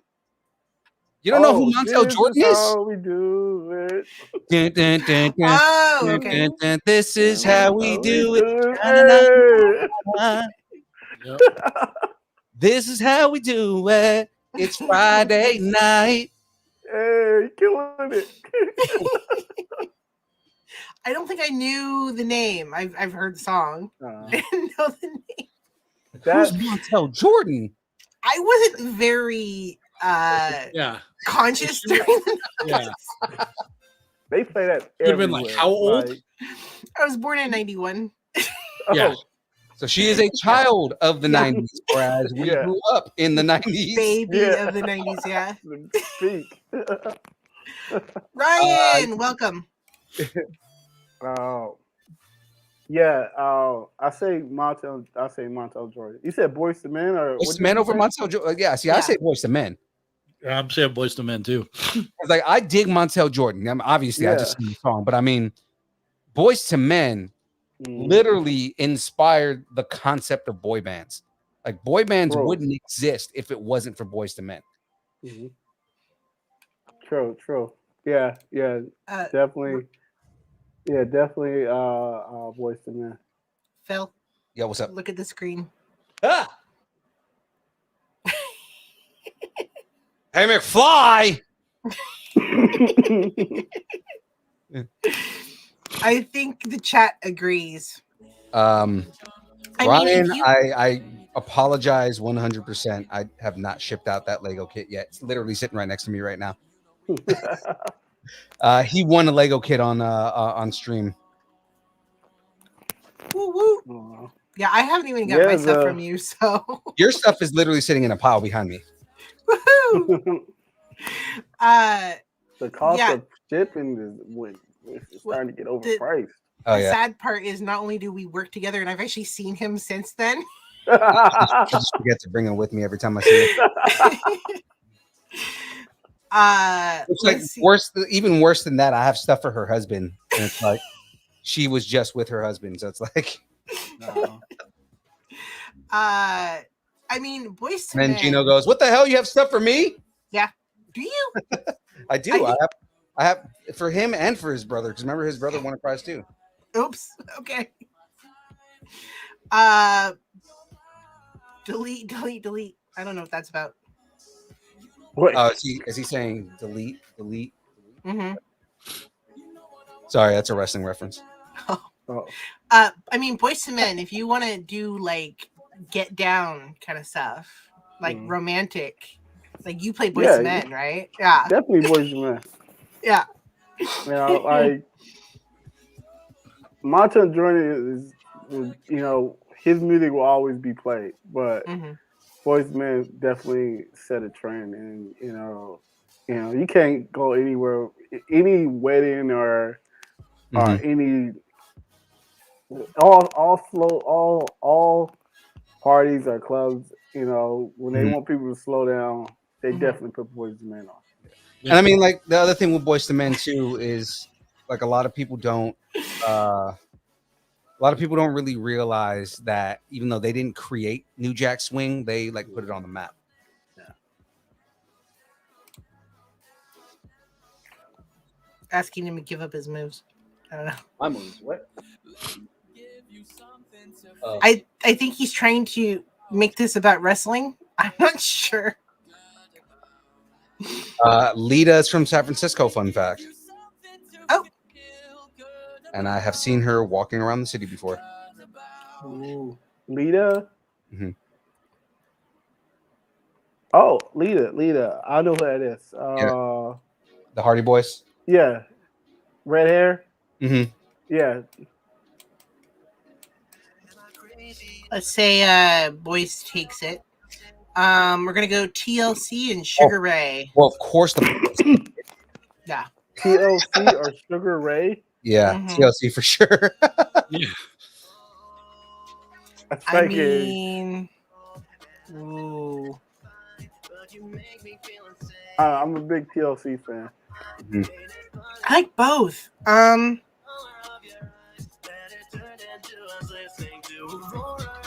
Every morning there's a halo hanging from my corner of my girlfriend's four-post bed. I know it's not mine, but I'm thinking I can use it for a weekend or a one-night stand. For some Doesn't that reason, just I was make him a jerk? Like, thinking about the boxer. Thinking about Sugar Ray Leonard? Yeah. Oh no. Dude, I was gonna wait, say, hold on, I it was a didn't know he band was a name. musician. I mean, I like Waterfalls and No Scrubs. Let's go back a little bit further. Yeah, I definitely, I'm definitely gonna pick TLC Yeah. over Sugar TLC. Ray. For sure, TLC. Yeah.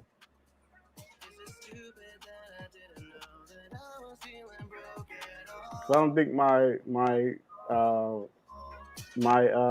black card would allow me to Vote Sugar Ray. Well, All right, you the lost homies in the hood. your hood card and your black card. And the black card gets taken. You are no longer allowed to be black. You will now identify as a white man. Have you seen that skit where they're claiming celebrities for nationalities? Yeah, Dave Chappelle.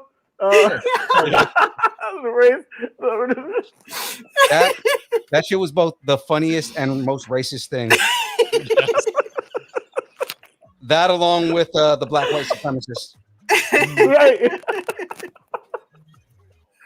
When he said he was trying to get canceled, he really was trying to get canceled. Right. Yeah. Yeah. Right, he couldn't get canceled after that. Yeah. 'Cause he literally said it on the show. Or not even on the it was on the I thought it was on the commentary for some reason, but no, it was on the show. He's like, if we don't get canceled after this, I don't know what's gonna get us canceled.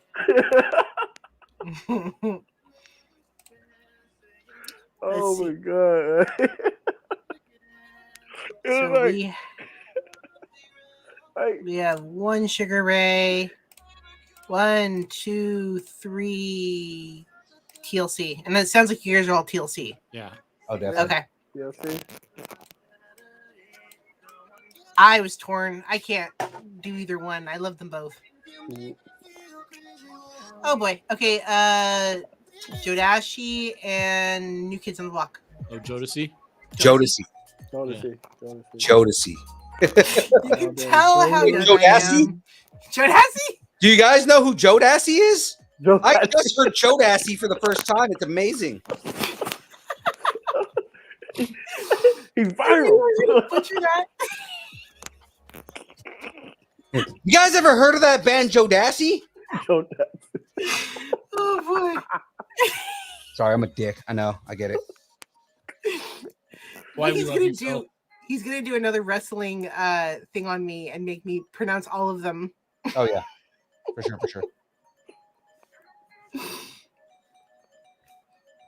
Jodeci.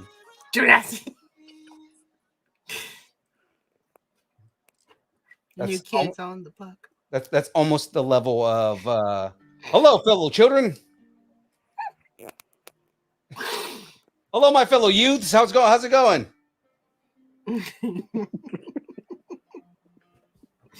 Jodeci. Killing me. I messed with that Jodeci. I messed with it, man. Jodeci. It lit. Yo, I'll fuck with Jodeci. Oh boy. I got one bag left if you guys are willing to go a little bit later. Oh yeah. Okay. It looks like New Kids is taking it. New Kids on the Block is taking over Jodeci? Mhm. Oh. Jodeci? Do you guys not understand how big Casey and JoJo was in the 90s? Right. Jodeci. That's no, what wait, they we think have about. They think about Joe Datsy. Yo, James. What was your? tell you about this Joe Dassey though. Oh, it was Jodeci. Oh, okay, he's Jodeci. Yeah. Oh yeah, my mother's bringing up, which came to mind. We were sitting in a church once, and she goes, "What's apostolistic?" I said, "You mean apostolic?" Apostolic. Apostolic. What's apostolic? That sounds like a rapper's name. Probably is. Yeah, Probably. probably. Is. And a wrestling name. There's some Christian rapper. I was gonna say he's got to be Catholic for sure. Yeah. A Catholic rapper. Catholic Give it up rapper to the name. big JC. Yo. A Catholic rapper named Apostolic. Oh boy. Wow. You know he's a white dude, so he's gonna start off every track with yo. Right. I love. It's like that one, the old white man. That Jesus Christ is my. I ain't gonna say it. I stopped saying that word a long time ago. Wow. Have you guys seen that video? Co-pilot. Have you seen that video, Marcus? Which one? The old white pastor singing Jesus Christ is my N-word. N-bomb. Whoa, what? Oh my god. Yeah. Yeah, it was bad. It's Is terrible, man. Is he old and white too? Oh, he is like decrepitly old and white. I was Does he just still like- have a church? I don't know. Like, and that's the thing is between him and his old white wife, you know, it's both of them. I'm assuming they've gotten canceled Christ, he's by now, still but I mean, like, breathing. Yeah.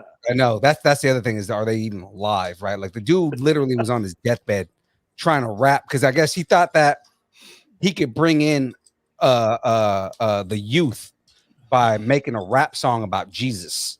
Wow. Oh. And he I think obviously he wanted to retire, but they wouldn't let him. Says, "Oh, I'll show you." it was one of those things where it was like, you know, if you look at the way that he's saying it, contextually he's using it like a rapper, but he's the wrong skin tone. Yeah.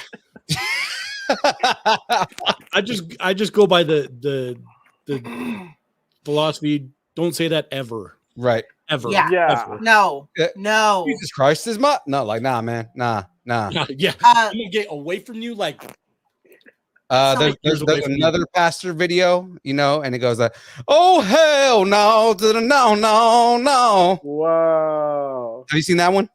No, I was. Wow. I gotta look. Hell no, to the no. That dude became a meme. What? I think I've heard of that one. The hell nah. Yeah. Yeah, he's another pastor. Like I want to say he's out of Louisiana, and he just has this song talking about like Jesus or the devil's trying to tempt me, but I say hell nah. And he goes hell no to the no. We've got 2 for Jodeci. There's better ways to be creative. There's better ways. Than trying to be a musician and not being good at it. yeah, for sure. We've got 2 for Jodeci and 2 for New Kids on the Block. What are you guys voting? New Kids on the Block. Had a bunch of hits. Chinese food makes me sick. Something in the summer. James, you I can't. like girls that wear Abercrombie and Fitch.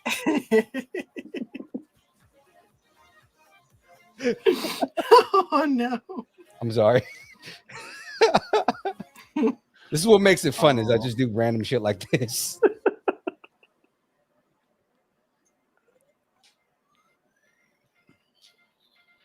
Chinese food makes me sick, and I think it's fly when girls stop by for the summer. Wow. Who's up? Oh no, James, I'm not playing that song. No, we don't want to get canceled. No, he said to keep my hands away from the soundboard in case I accidentally play it. Like, nah, I'm not even loading that up. I don't think there's an accident there. It's like, yeah, I grew up in a certain demographic and everything like that, but even I'm the wrong skin tone to sing that song, so that's why I didn't sing it. Your black card get taken. So we all voting for New Kids? No, I ain't voting for New Kids. No, Jodeci. Oh. I got Jodeci. Jodeci. Jodeci? Okay. Had to ask. Okay. Jodeci's the way better artist. Agree. Nothing against New Kids on the Block. Like, they get down. They got down. Yeah. But I mean, at the same time, it's Jodeci. Yeah. Jodeci takes it. All right. Selena versus Ace of Base. Ace of Base. Yeah, Ace of Base. They automatically get canceled for me because their lead guitarist was a Nazi. Oh, really? Yeah. Well, I'm not surprised. They were foreign. Wow.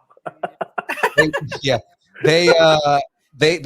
definitely had a big following, and I guess like he stopped being a Nazi, but he was still a Nazi. Yeah. Wait, once, how do once you you're a Nazi, stop you're being always a Nazi? Yeah. I am not being a a Nazi Yeah. anymore. I'm not a Nazi. I'm no longer a Nazi anymore. 9. They messing up my paper.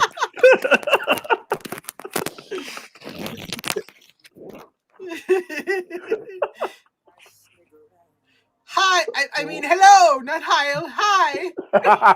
Of course, I'm no longer Nazi. Oh, wow. I just like the German sound.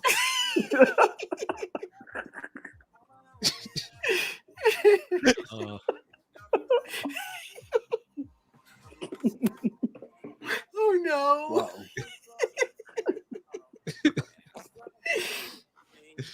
Wow.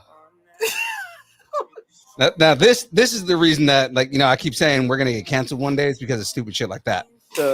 Because I say dumb stuff, right? It's like, Yeah. If we're gonna get in trouble for making fun of Nazis, sure. There's gonna be so many it's the letters. internet. It's the internet. Nazis live on the internet. I'll tell them where they can put their letters. Like, what's your stance on Nazis? They should all be punched in the mouth. Yeah, Right. yeah.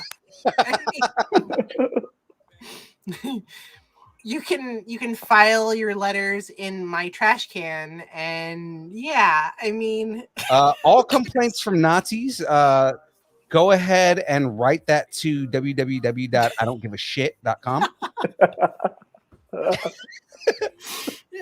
CC go eat a dick. Go ahead.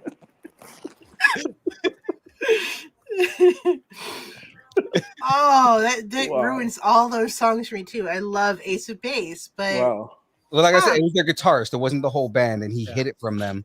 It came out like years later that he was like in like they have videos of him at Nazi rallies. Whoa. and Phoenix is about to fall over from laughing so hard. Yeah. Oh gosh. I think a lot of that is just what makes that funny is the delivery. It's just super dry. Saying it like it's a real website. It probably is. It's not a website I want to go to, but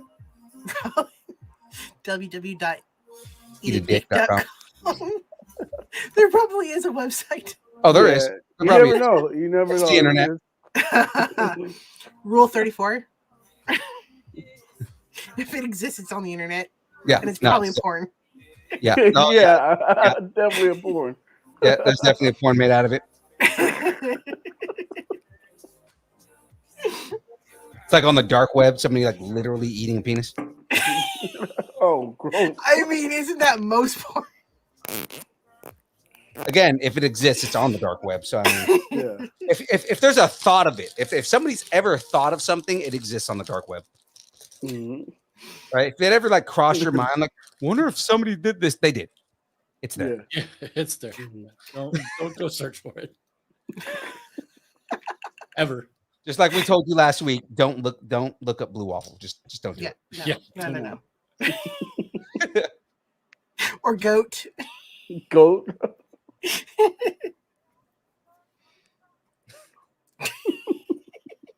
I'm the worst. All right, let's go back. What is it? It's Selena versus Ace of Base. I mean Selena for sure. Yeah. Selena. All right.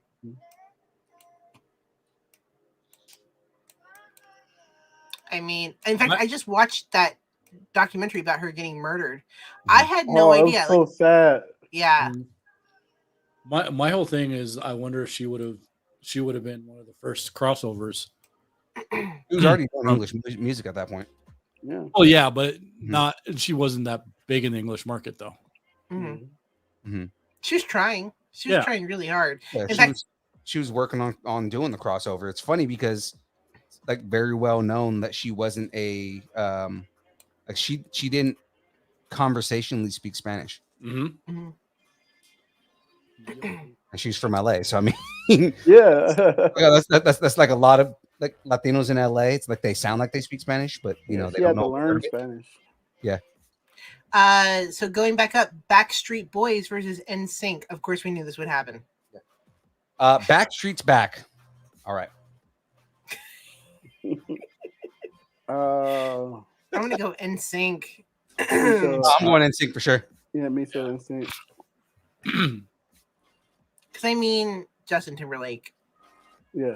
That's 90% of my argument right now is Justin Timberlake. Mhm.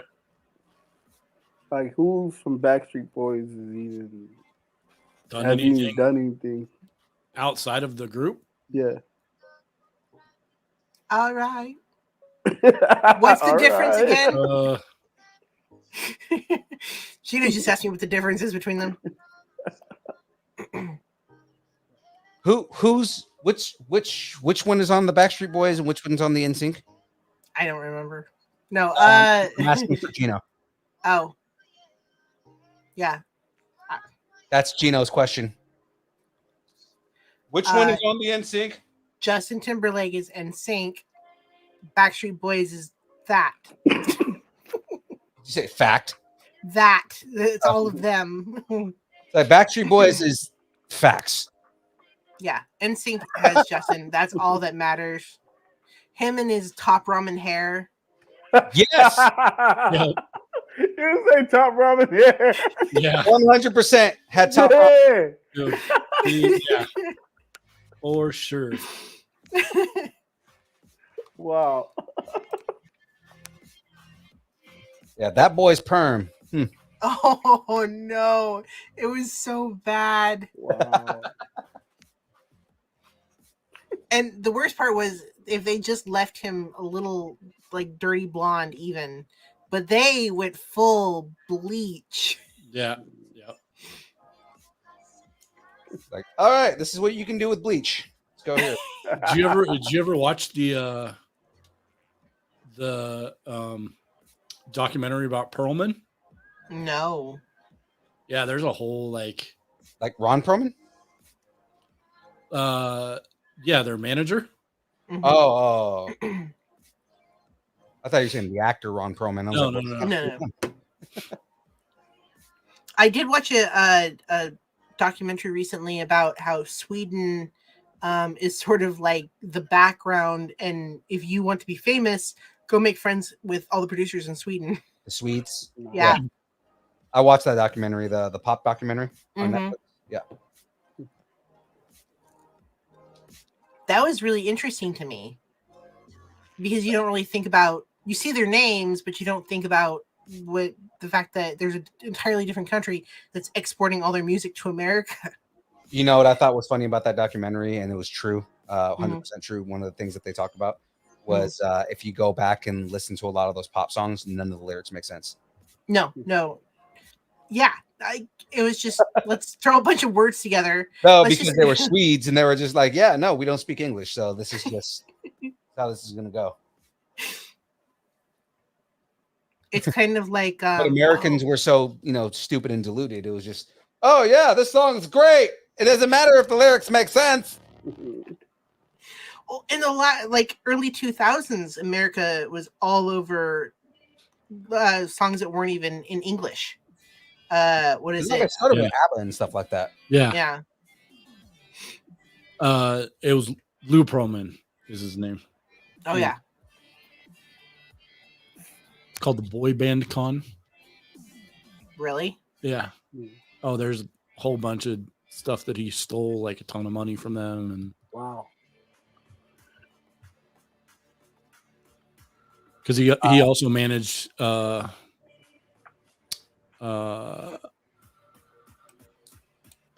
Carter, I think. Yeah, and Britney. Yeah. It's Britney, bitch. Next What's one the is list? God, Britney Spears and Christina Aguilera. Yeah. See, it would go to the next rounds where you have Right. like the biggest artists in existence. What was the question? Britney Spears versus Christina Aguilera.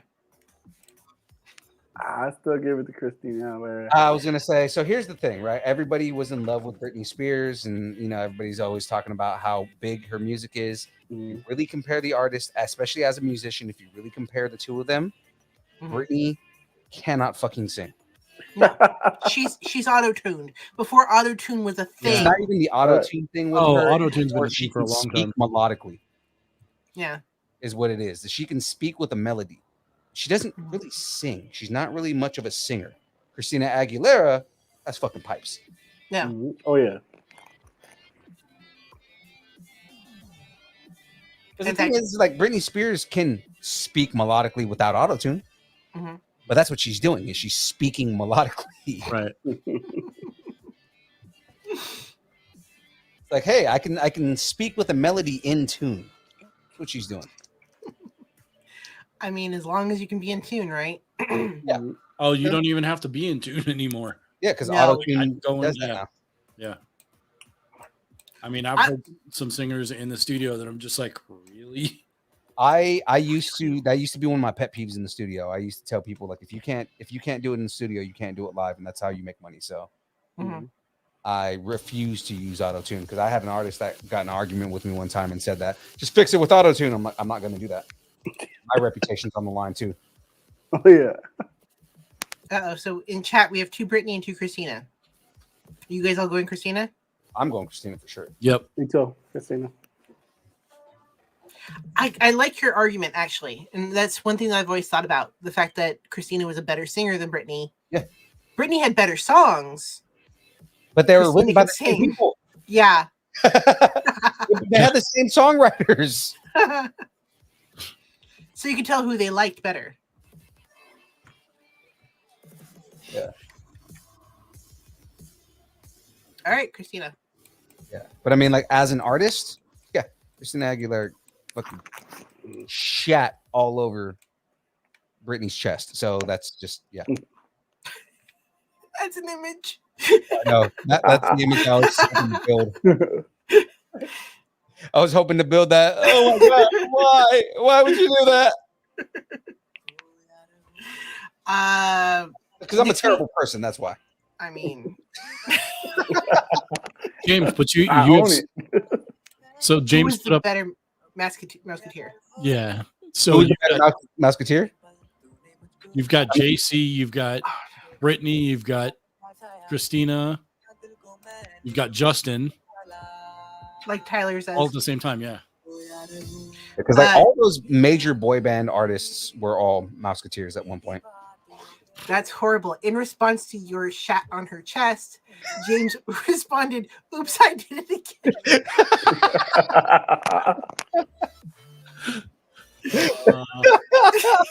Wow.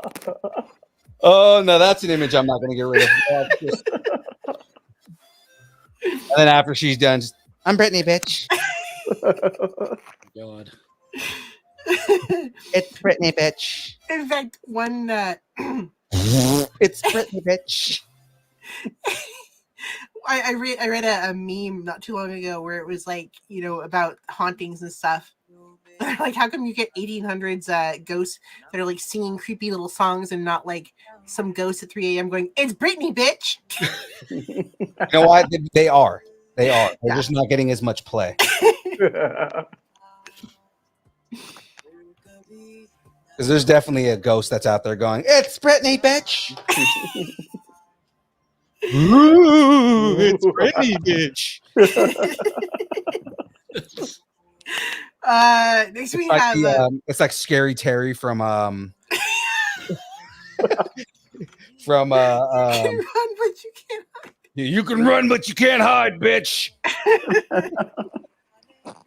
I'm Scary Terry. Oh, bitch. Oh, bitch. Next, we have Boys to Men and TLC. Ooh. Ooh, that's a hard one. I give it to Boys to Men. Yeah, same. Yeah, I think I give the Boys to Men. I Ooh, like that's a hard TLC one. a lot. Yeah. Because just don't go chasing waterfalls. But I mean, still. Yeah. No, Boys to Men again is one of those groups that forever will live in my mind. Rent free. I don't mean to be a creep, but I'm gonna go Boys to Men. No, you just gotta just don't go chasing waterfalls, okay? Did you just quote TLC? Did I quote TLC? What are you talking about? Oh, creep. No, you gotta creep. You gotta creep sometimes. Yeah. I'm like, what? Wait, she's going to Radiohead? What? God, I love get that it, movie I get it. so much. I get it.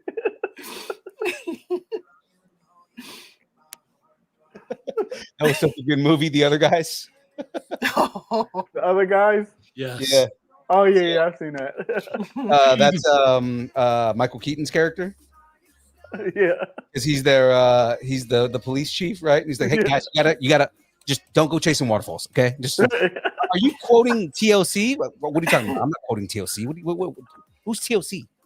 That whole movie was funny. Yeah. Next, we have Jodeci and Selena. Ooh. Jodeci and Selena. Ooh. Jodeci. I don't really care about either one, so Not your time. yeah, no, a little early for me. Yeah. Jodeci and Selena. Ugh. I mean, Definitely I like hard. her song "I Could Fall in Love." I could fall in. She had a great voice. Oh wow! Were you wowing me? Yes. Oh, unexpected. Weren't expecting that. No. Feels So good for that. Yeah. Most people don't expect anything from me. James wants in Spanish.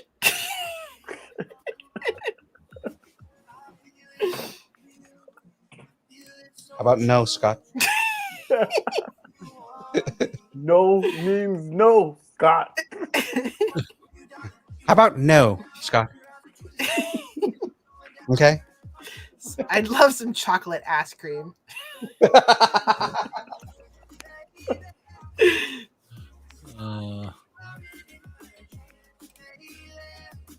Yes, I would love some chocolate ice cream.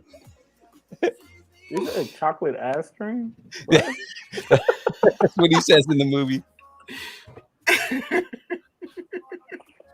Because he's making the joke about how they named the Operation Preparation H. Wow.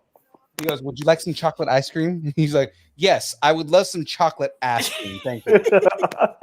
Preparation H does feel good on the whole. Preparation H feels good on the whole. Yes, Preparation H does feel good on the whole.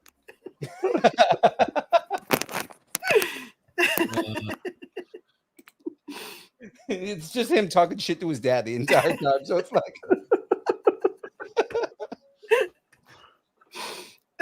what was the first one? It was the Alan Parsons Project.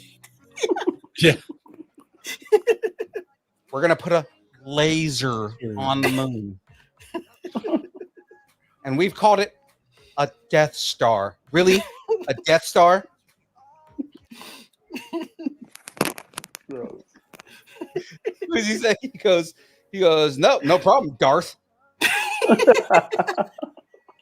goes, I don't understand the reference. So the program was built by a brilliant professor, Professor Alan Parsons. We're going to call it the Alan Parsons Project. Oh man. So we have boys. Let me see. Boys, 2 men, 1, 2. Oh wait. Okay, so no, we're gonna go down to. I got confused. Jodeci. And Selena was who we were on. Jodeci? Yeah, who's Jodeci? Why don't you count them up for me? Yeah, okay. We got one. We're getting a solid vote for Jodeci. Jodeci. Yeah. I want Jodeci. 1-1. 1-1. I would like Jodeci to win. Yeah. Same. Dang. 2 thumbs up for Jodeci. You know what's funny is how many people in here are going to start using that now and start calling it It went Right. viral. because now we're going to have people going, so yeah, you know what I was listening to the other day? I was listening to some Jodeci. It's funny as I looked at that word and I was like, I'm going to butcher it. I'd like to buy that old Jodeci album. Yeah, it's they make great music, Jodeci.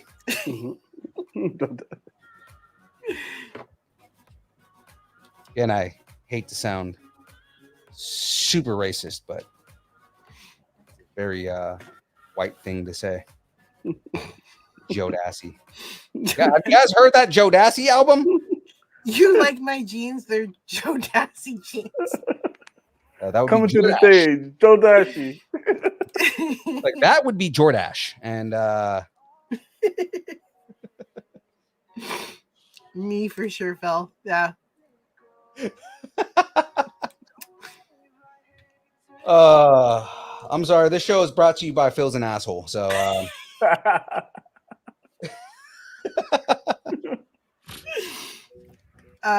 So who's winning, Jodeci or Selena? It's 1-1 as far as I can see. Yeah. What do you we guys need more voting for? votes, people. Give me the votes. Give me votes. If you're not counting us, then but if you're counting us, it's 4 for Jodeci, 1 for Selena.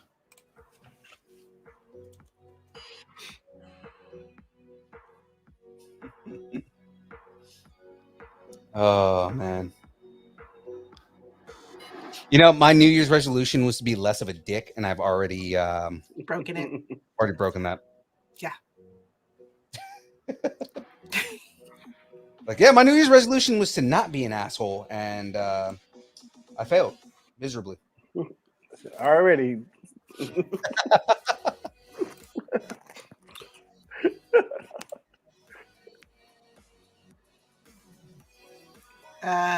So it's 4-2.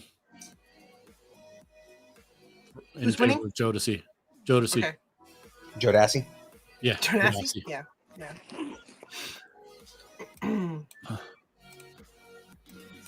And I'm almost done here, so we are So we've only got good on 2 more time. left. So it's Nsync versus Christina Aguilera. Thank God it wasn't Britney. It's Britney, bitch. It's Britney, bitch.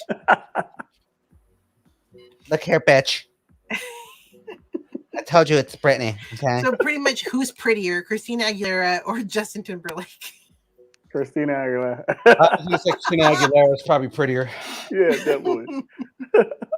Lynn slide. Although She she is a bit greasy. And dirty. Yeah. I think that was because of the makeup that she wore. She wore a lot of makeup. It was very greasy.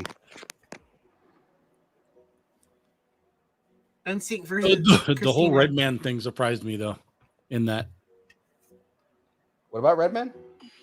he's in the song, the original of the song In which song? What? in Dirty. Oh, yeah. Oh. You said right, man? Yeah. Oh.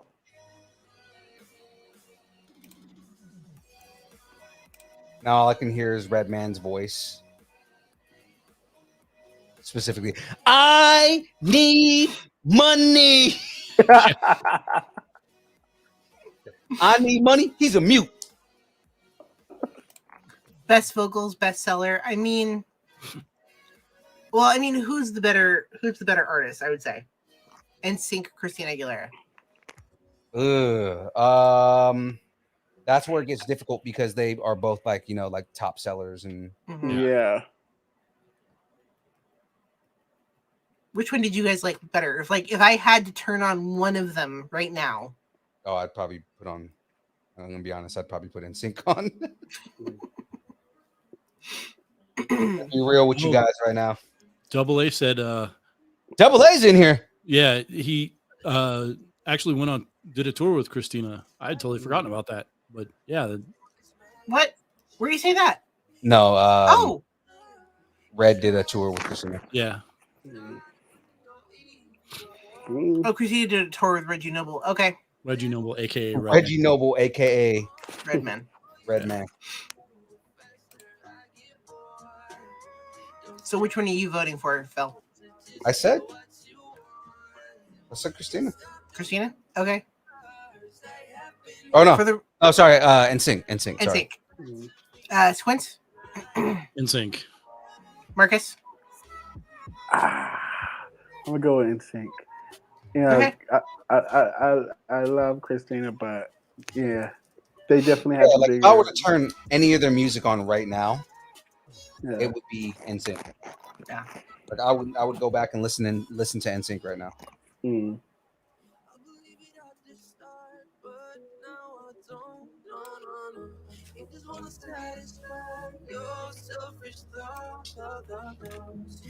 Specifically, I would go and listen to Girlfriend.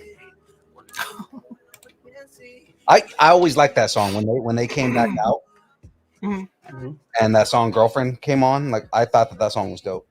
Wasn't I'm thinking of something else. I thought Nelly was featured on something like on that. Girlfriend. Yeah, he was on Girlfriend. Oh, he was on Girlfriend. Okay. Won't you be my girlfriend, my shining star? Hey. I had to look it up because I remember that song. It's just I couldn't remember the song. He don't love you like I love you. Believe me, then no, you go. Believe me, then I done told you.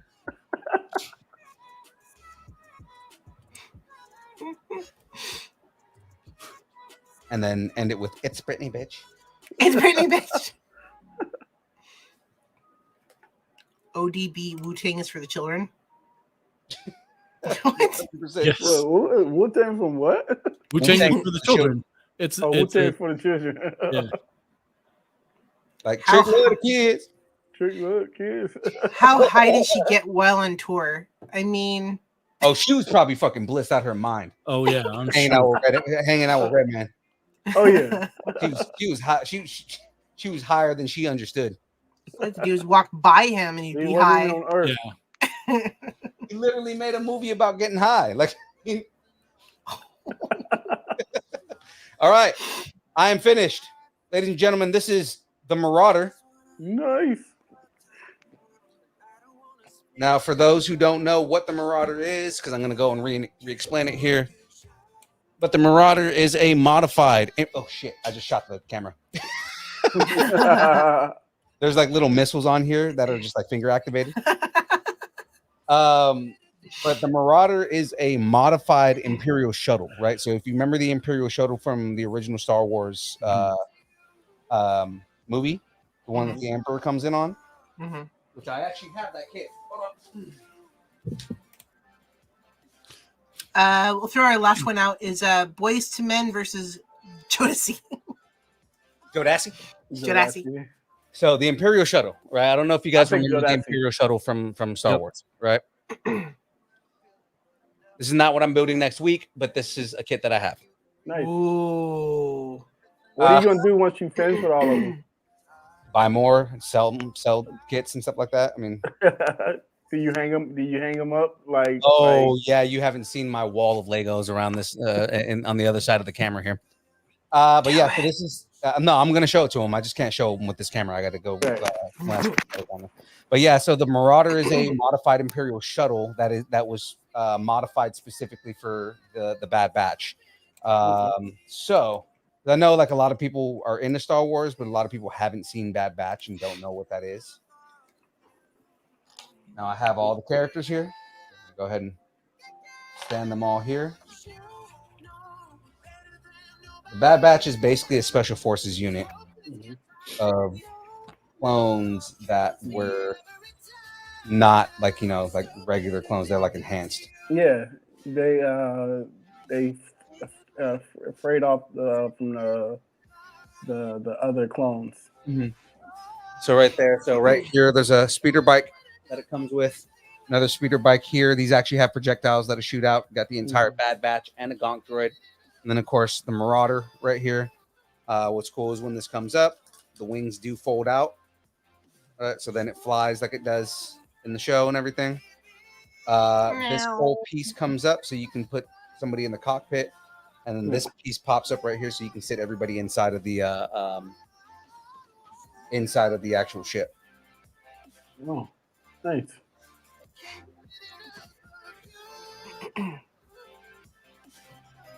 There we go. That's my build for this week. I'm going to go ahead and switch cameras here. So what's your vote? Boyz II Men versus Jodashi. Boyz II Men versus Jodeci. That's where it gets difficult because they were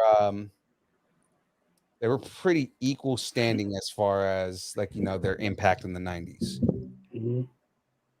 And they're pretty different artists too. Mm-hmm. Oh yeah, I mean they're completely different. Boyz II Men again was more boy band, whereas Jodeci was more R&B. Yeah. Mm-hmm. Since we're going pop music, I'll probably go Boyz II Men. Okay. I feel like Boyz II Men had more of an impact in the pop scene. Yeah. Versus Jodeci being a direct R&B group. Squints. Boyz II Men. Marcus. I really like Jodeci. You see my argument, right? It's like I like Jodeci, right? Yeah. But it's like being that Boyz II Men, like Jesus, like Well, the amount of Grammys that they won. Yeah. Oh yeah. Definitely, Boyz II Men just have definitely a bigger household name. I'm just more of a fan of Jodeci. Right. You're the only vote. I hate. Oh, even in the comments. Yeah. So, then it turns into Nsync voices versus Boyz II Men. Oh, Nsync versus Boyz II Men. Now, here's the thing. Again, the argument that I make is Boyz II Men influenced the creation of Nsync. Yeah. Nsync would not exist if it wasn't for Boyz II Men. Right. But did they surpass the teacher? And that's kind of where I come into it on the other side of the argument is when it comes to the 90s, who had a bigger impact and who has a more lasting like kind of legacy as of right now, right? Like Boyz II Men, we all know Boyz II Men, right? Like I can name off many of their songs, but Nsync was a worldwide, nonstop phenomenon. Mm-hmm. Yeah. Like Nsync is one of those groups where even if you've never heard an Nsync song, you know who they are. Mm-hmm. Boyz II Men, I don't feel like got as big. No, they were in the 90s, but I think that Nsync, when it comes to overall, like the 90s overall, I think Nsync probably takes the 90s. Yeah, surpassed them. Yeah. Because where my argument is that I don't think they actually surpassed Boyz II Men. Because if you look at like accolades, they're probably very equal standing. Aside from the one thing that I give Boyz II Men, that Boyz II Men, they created the sound that NSYNC coasted on. Mm-hmm. Yeah.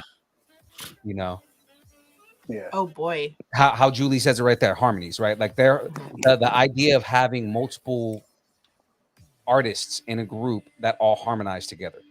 Mhm. Because Boyz II Men wrote that idea of having multiple harmonies in a choral song. Mhm. So Yeah, I definitely would pick Boyz II Men over Nsync, but you make a very, it's just like I just gotta go with Boyz II Men. It's just, not. It's just like I relate and I like their music more than Nsync, but mhm, Nsync is still like a juggernaut. Like more of a they're more popular. Mhm. But Boys and Men is, I just can't. Yeah, mhm. But again, and the category is pop music, right? Which yeah, Boyz II Men is they definitely. technically categorize as Yeah, pop music, yeah, right? So that's kind of see, like James is bringing up good examples. Motown Philly, On Bended Knee, End of the Road. There are a lot of good examples of the sound that Boyz II Men created. But again, if you're looking at the impact in pop music and who had the, I would say that and Boyz II Men was one of the groups that was on the road to create what modern pop music was. Mhm. But when it came to crossover potential with pop music in general, this is where I'm starting to kind of see like where NSYNC would probably win this, because they went on and did R&B. They went on and yeah, did and Yeah. continue to do pop music and do crossovers and everything like that. They were the TV pop group. They were the great. commercials and everything had NSYNC inside of it. Like the MTV era. Total Request Live and all that stuff. Like they ruled those airwaves. Mhm. So that's kind of why my vote starts going towards NSYNC. Yeah, Mhm. As much as my heart wants to go to Boyz II Men, yeah, because you hear me making my arguments for Boyz II Men, right? And it's like my heart wants to go to Boyz II Men, right? Because they yeah. were one of my influences. Like when I was trying to get into music, like Boyz II Men was one of those groups that their sound and why I started becoming a vocal coach and things like that was because of Boyz II Men. And Fun James says, where would R&B, where would the 90s without Boyz II Men? But again, where would pop be without? Again, and that's the thing is that Sure. James, the argument is where would R&B be, but this is a pop bracket. Mhm. Mhm. Because if it was an overall music bracket, I would give it to Boyz II Men. Yeah. Right. Yeah. But because it's Yeah. pop music, because Yeah. it's like it's general pop music, that's where I'm leaning towards NSYNC. NSYNC. Yeah. Because of the bracket that it is. And I always have to think of we have Backstreet. Another person. I'll get it. You got it? Yeah. We gotta block some people on YouTube every now and then.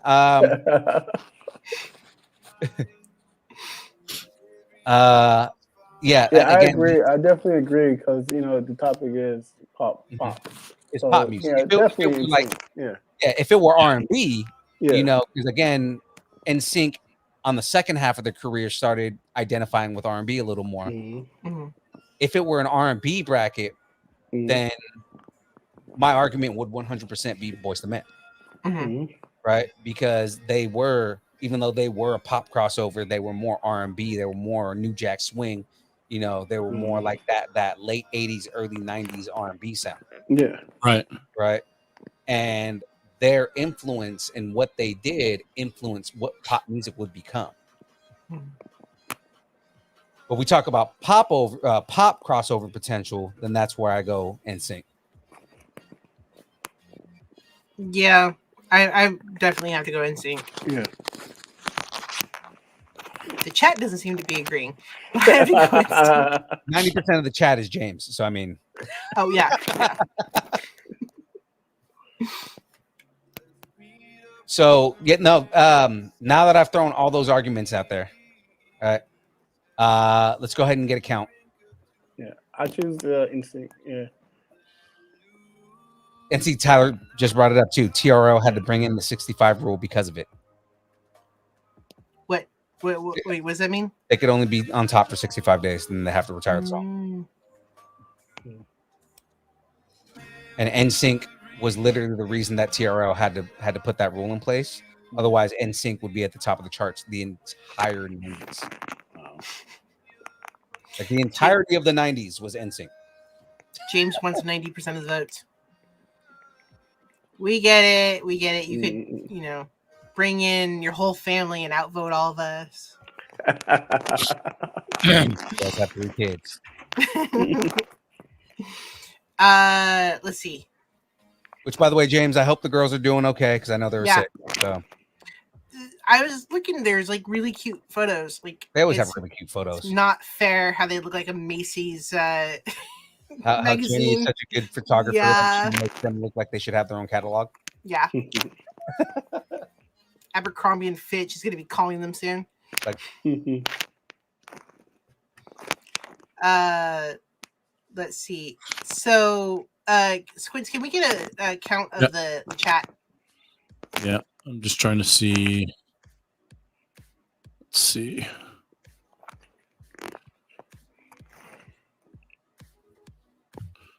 One, two, three.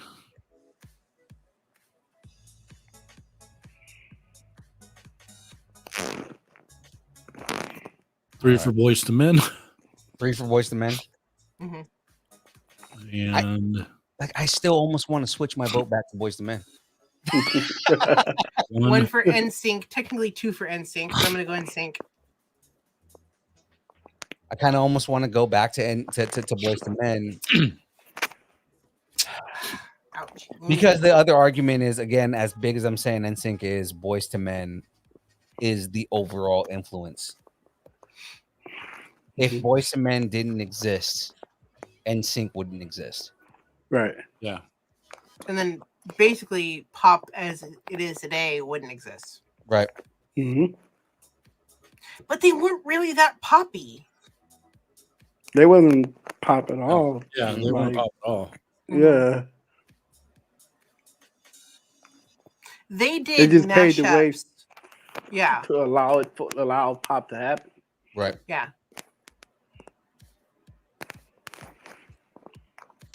I don't know. What do you think, Squints? I'm going.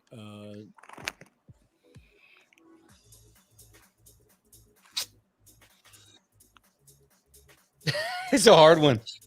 Yeah. I mean, because seriously, I like both groups, and I get Phil's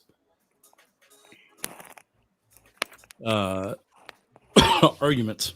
This is what happens when Phil makes such a good argument and then goes, I want to betray myself. Yeah.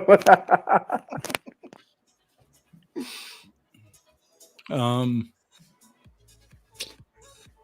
gonna go Boys to Men. Okay. Marcus? I think it just makes more sense to choose Boys to Men, but it's not that is a pop, pop thing. So I don't see. That's where I'm torn on this. Yeah. So it's Boys to Men don't do pop. Yeah, they stick with Nsync on this. Push the. I'm gonna go with Nsync. Nsync. Okay, so that's 3 for Nsync. And 4 for Boys to Men. Phil, what's your final vote? Nsync. Nsync. So that's 4-4. Yeah. We need a record breaker. Ouch. 4-4. Oh. Here's the record breaker. Hold on. I'm gonna scream real quick, so I'm gonna turn the mic off. I knew you were gonna do that. Exactly. Ask her who's the better pop artist. Good card.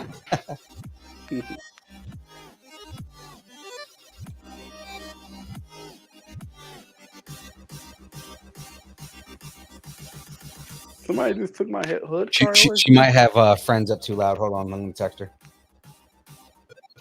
I can hear her watching Friends right now.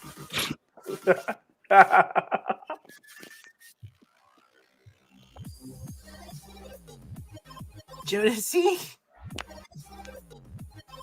Who Jodeci you vote wins. for, Joe Dassey? Jodeci wins. By default. Yeah, who wins, Joe Dassey? Might have to go out there and get her. Have Mike vote.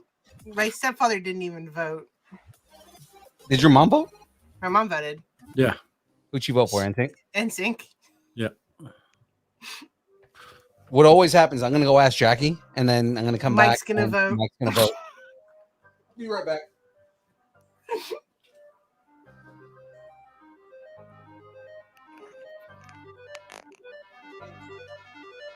This is a regular occurrence. So, you know, like it's, Padme. Yeah, it's Padme all over again. oh, geez, yes. This is a The Padme deciding standoff vote. moment. Okay, so to give you context, we did a bracket that Padme beat Darth Maul. What was that? We had a bracket where Padme beat Darth Maul. Whoa. Yeah. I was like, how does that even happen? Yeah. You know why she wasn't voting? Hmm. She was napping. And I woke her up and she was like, what do you want? And I was like, all right, so we need a tiebreaker. Nsync versus Boyz II Men. She goes, oh, okay. And she goes back to sleep. It's like she goes back to sleep, she goes, Nsync. Yes. So yeah, so she's she voted Nsync. All right. Nsync wins. Yeah, so Nsync, which again, I'm not upset with this in any way. Nsync is the winner of the greatest pop band of the 90s. I almost felt like it was gonna go that round, that route anyways. Yeah. Yeah. Who am I? I'm your future son-in-law, Julie. No. She'll call her. Are you sure? Are you sure you're gonna marry him? She's gonna disown me. You know, you sure that you're gonna marry him because he just voted for? She's going to stand up at your wedding and be like, I object because he voted for Nsync. Yeah. Now, here's the thing: is Jack also voted for Nsync, so I don't know if she's just gonna disown her daughter too. Yeah, disinherit all of it.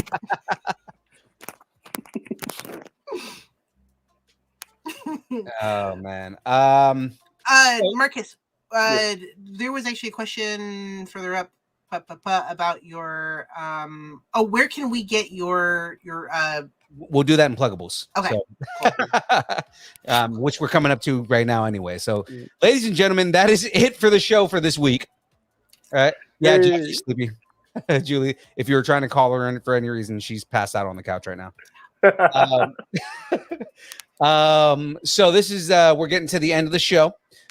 So one more time, I want to plug our sponsor, DUBBY. DUBBY is an amazing energy drink. I drink it every show, pretty much every show that we do. I'm drinking this right here. It is a energy drink that doesn't have fillers. It doesn't have the jitters and all that stuff in there. It's designed for gamers, by gamers, and it is great. Keeps me alive while I'm trying to play video games and build Legos and such. Guys, go to dubby.gg. Hold on, let me pull this up right there. dubby.gg and put in the code nerding10 to get 10% off of your purchase. So far, I've only had one flavor. I'm planning on getting the other two, but the one that I'm drinking right now is Dragonade. It is a dragon fruit strawberry pink lemonade. It is freaking delicious. I make it with fizzy water.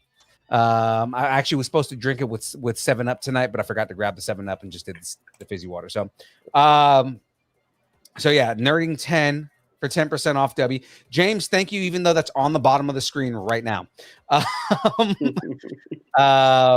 So yeah, again, one more time, dubby.gg, 10% off nerding 10 at checkout. Okay.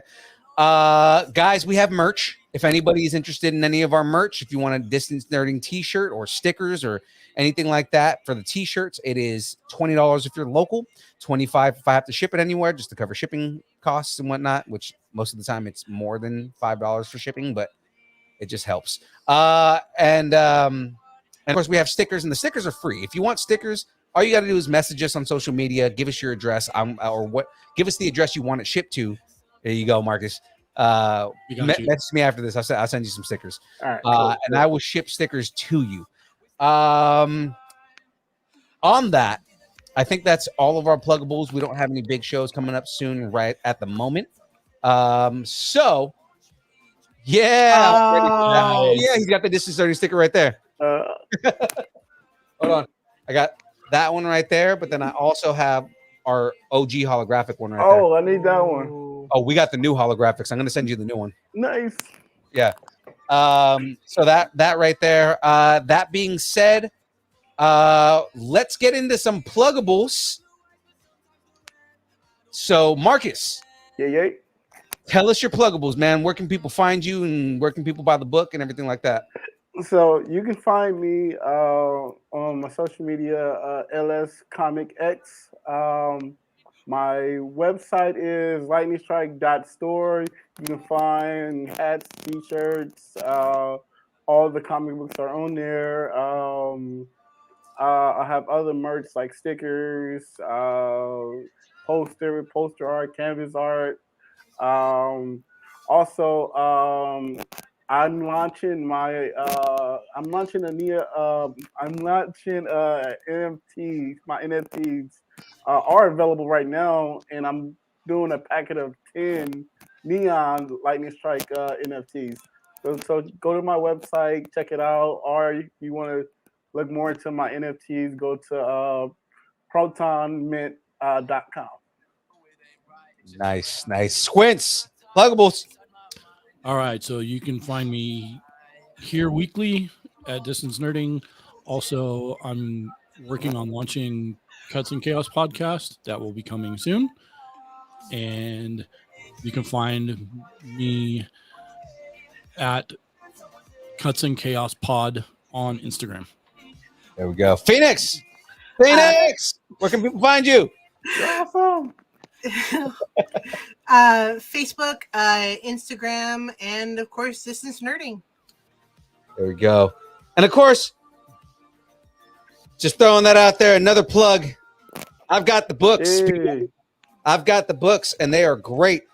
Read the books. Go to LS. What Marcus, one more time. What was it? It was the website lightningstrike.store, and follow me on LS Comic X on social medias. There we go. Guys, find them.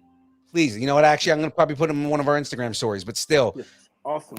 Follow Lightning Strike. Read the books. I'm getting the other ones after this, so that way we can I can continue the story, because I'm hooked. I'm in. I want more. And there's another book, so I need to buy it.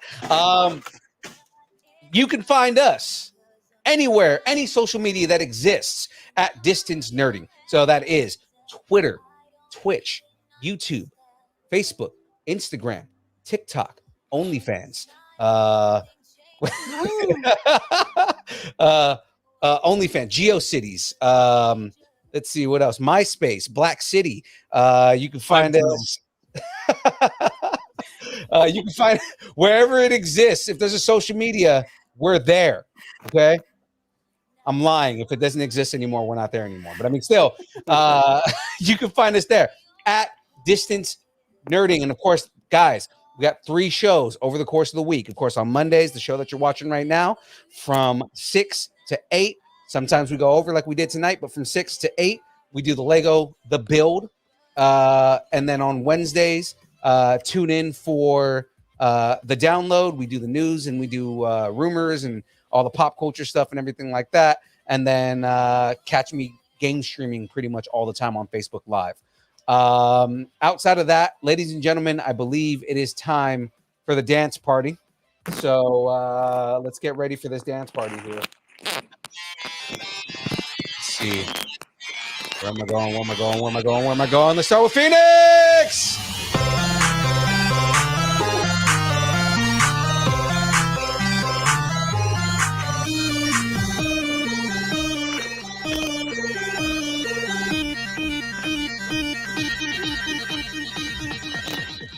Distance nerding.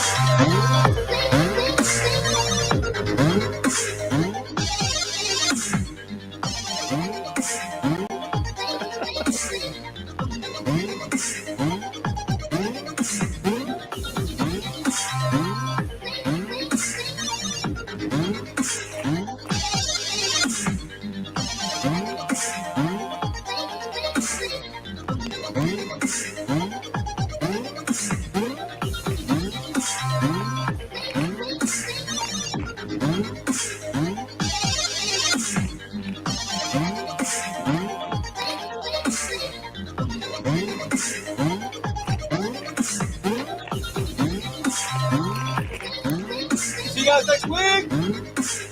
I guess you guys see me on Wednesday. Hey, thank you for having me.